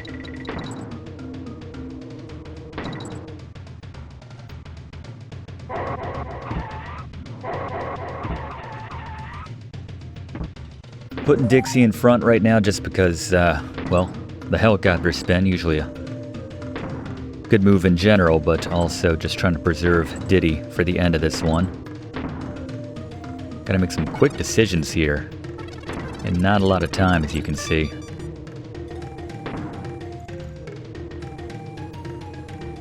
It's actually got a bit of a swinging remix of Aquatic Ambience from the first game. Nice to see David Wise giving some love to his roots. Can we call him his roots? The game that came out a year earlier in a career that spanned decades, but anyway, final stretch here. Mine a couple of death clobbers. Alright, with them out of the picture, switch to Diddy, launch up here, and then to the right. Probably the latest bonus stage we've found in any level in this entire game. And use your temporary invincibility here. Keep re-upping it as you take out the zingers. Seemingly, Dixie is protected from it that time. Not really sure why she wasn't earlier, or Diddy wasn't earlier when Dixie had the invincibility. But anyway. Love that little extra percussion he got there in the background for reflecting this particular stage. Just so many little touches like that. I think we've gushed enough about this game by now, but still. Alright. Going to the penultimate lost level now. Fiery Furnace, which is a lava level. You'd think this would have fit more in Crocodile Cauldron, but I guess that's just part of the wackiness of this whole thing. What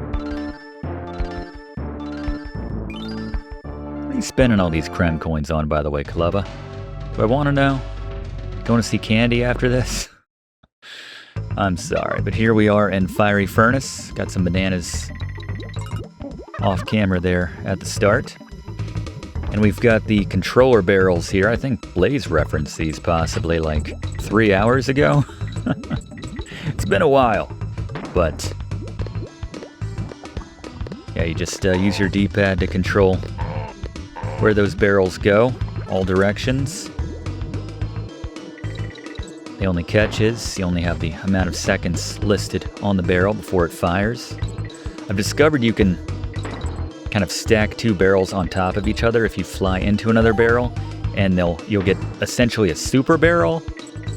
And it moves at twice, if not 3 times the speed, but you have the time of the lesser barrel at that point, which means you don't have enough time to do whatever you want with it, and it's incredibly dangerous, so we're not going to do that.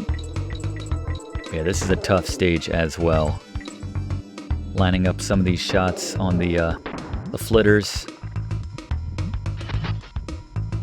Any excuse, though, to hear Hothead Bop one last time, though. That's what I say.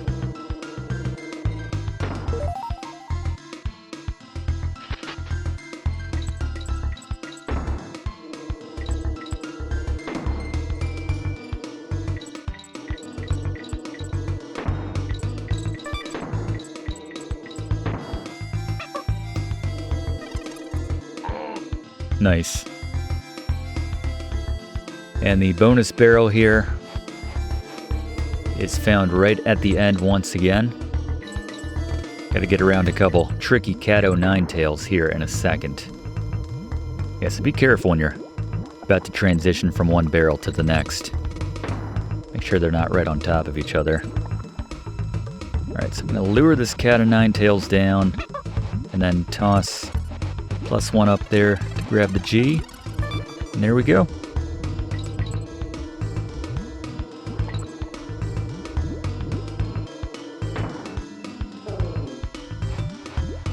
Lure him off the side so we can toss our +1 up here, and this is how you find the hidden bonus barrel.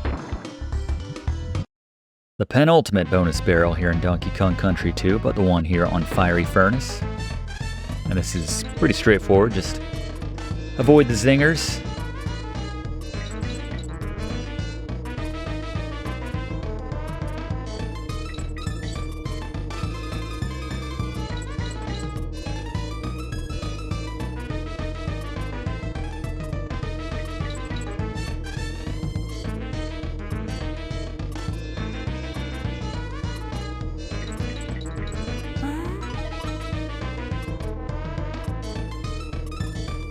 Here we go.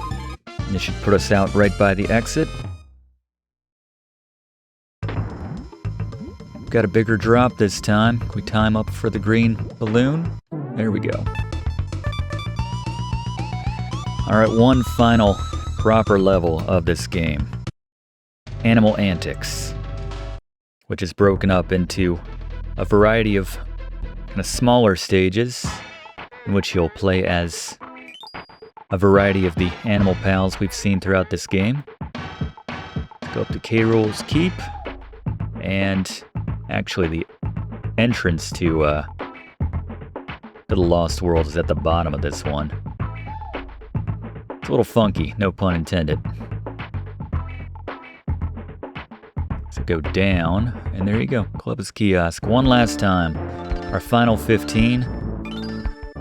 Every last Kremkoin to my name, Klubba. Tell Candy we said hi. Animal Antics.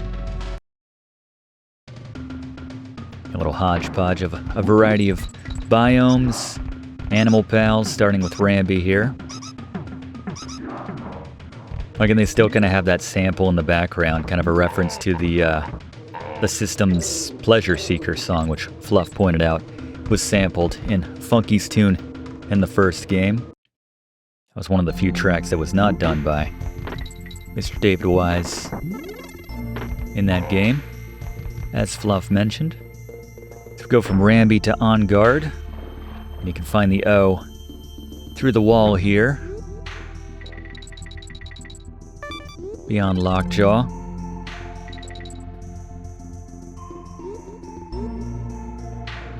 Bonus barrel will be in the next biome, which is actually the jungle again, I believe, but one last taste of In a Snowbound Land. With the chimes? Oh yeah.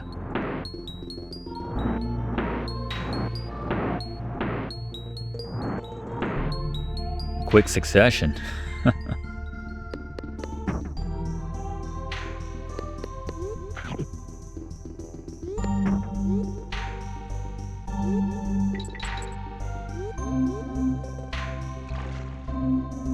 Alright, now on to Squitter.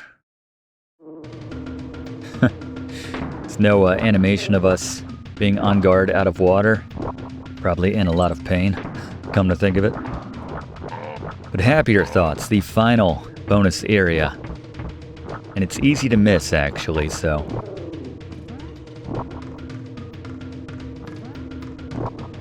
Pointed out here. Trying to take the high road, but camera guy does not want to work with me here. Got a whole marching band worth of these kaboings here. Alright, so you got a banana coin down there, but who cares at this point, so let's go upwards here. Keep firing. Then once you see land, right there, that is where you want to go up and over this barrel, actually. So hop on the web, make sure we have enough distance here. There we go. And then drop into the hidden bonus barrel one last time. Destroy them all. I think we get a quick change over here in just a second at the top of this. So come up here with Squitter, but this is a tag team effort between Squitter and Squawks. And Squawks will finish off the rest of these on the left and right.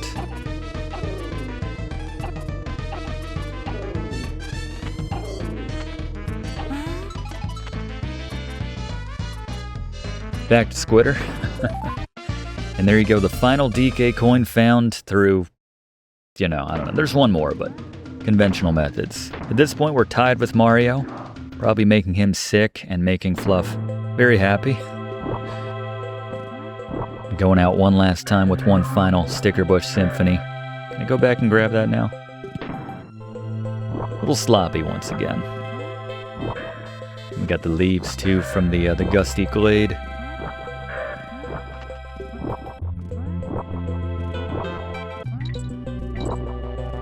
I think we all know what that means.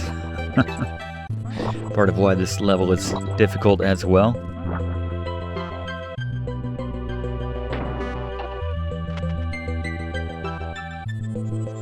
Yep.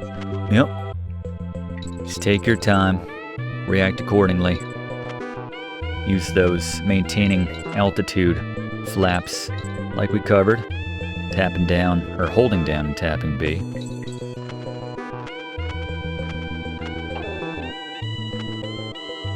Gotta get it right. Just kind of letting the current take me right there, rather than trying to actually push to the right and be thrown into the thorns. One final false wall here.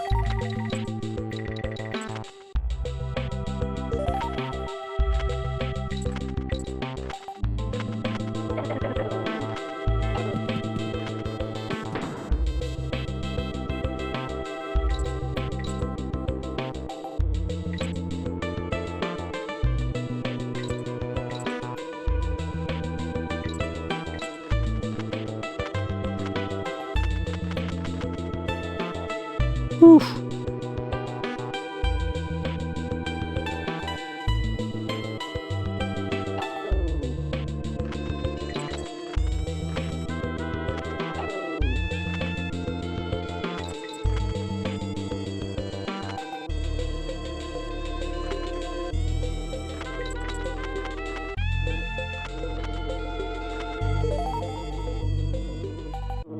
Imagine trying to beat Screech in these conditions. My God. Alright, not great, but a little sloppy at the end. But on to the final part of Animal Antics. And we do not have a DK barrel, actually, so I'm gonna have to be very careful here.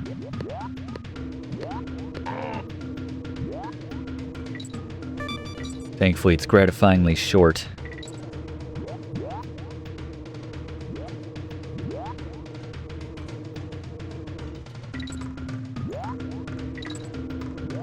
Be a bad time to compromise the no-death run.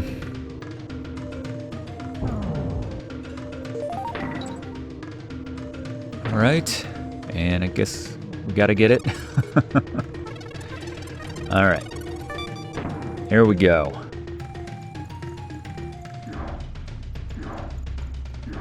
Don't really care what we get at this point. Alright. After you've completed the 5 Lost World stages, you now have access to Crocodile Core. Gary, take us home for real this time. Boss beaters. Alright, I've got good news and bad news for a rematch with King K. Rool class. The good news is you only need to hit him one time. The bad news is you're going to have to withstand a complete onslaught from him before you'll get that chance.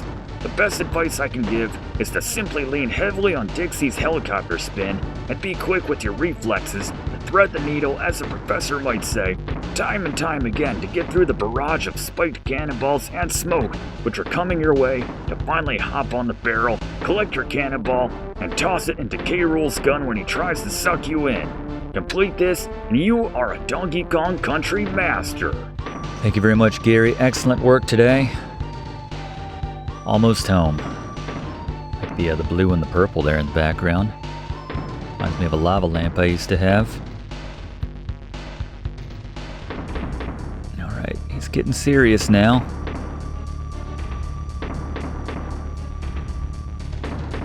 So much more manageable by way of the helicopter spin. There it is. Outlasted him. Here we go. 40th DK Hero Coin. Cranky's Video Game Hero Coin, whatever you want to call it. We got them all. That's probably not good for K. Rool. His immediate future. Those interests. Nice going, kid. I reckon only a true video game hero would have finished it all. You certainly did, Mr. Cranky. Let's get out of this miserable dump. Get back to Donkey Kong Island. Sounds good to me. There we go. Dethroned. Back to see me again, eh, Sonny? Proved your hero status, shall we? Let's take a look. Like the Sonic and Earthworm Jim remains there in the corner. Are they alright, by the way? Did they die? We meant to think that? Oh well. Given that it's rare, I wouldn't be surprised. But there is your true ending to Donkey Kong Country 2. That shot right there, and that's a nice shot. But of course he gets away. Otherwise we wouldn't have Donkey Kong Country 3, Dixie Kong's Double Trouble, which we'll, I'm sure, do a class on at some point in time. But the first two in the trilogy are in the can. Beautiful shot, though. SNES or otherwise standards, just a great shot. The three of them. Diddy's like, how long do we have to stand here? But there you go. That's our time this week. If you haven't already done so, please consider subscribing to enroll in Video Games 101. We do one of these classes every week in the same spot. We'd love to have you enrolled. Click that like button too if you don't mind. It really does help us out to make future classes for you. And leave a comment as we take a look at our overall percentage here. 102 as promised. 2 hours 27. Leave a comment about anything you'd like. Where do you think this ranks in the Donkey Kong Country trilogy for the SNES? Your favorite pieces of music from this game, whatever you want to say. We appreciate it. Thanks so much for attending this one class. We'll see you next week in the same spot for next week's class, right here on Video Games 101. Thanks for watching, and don't forget to like and comment on this video, and click subscribe if you haven't already, as this seriously helps me to keep making great content for you. And check the description of this video to see what song is playing right now.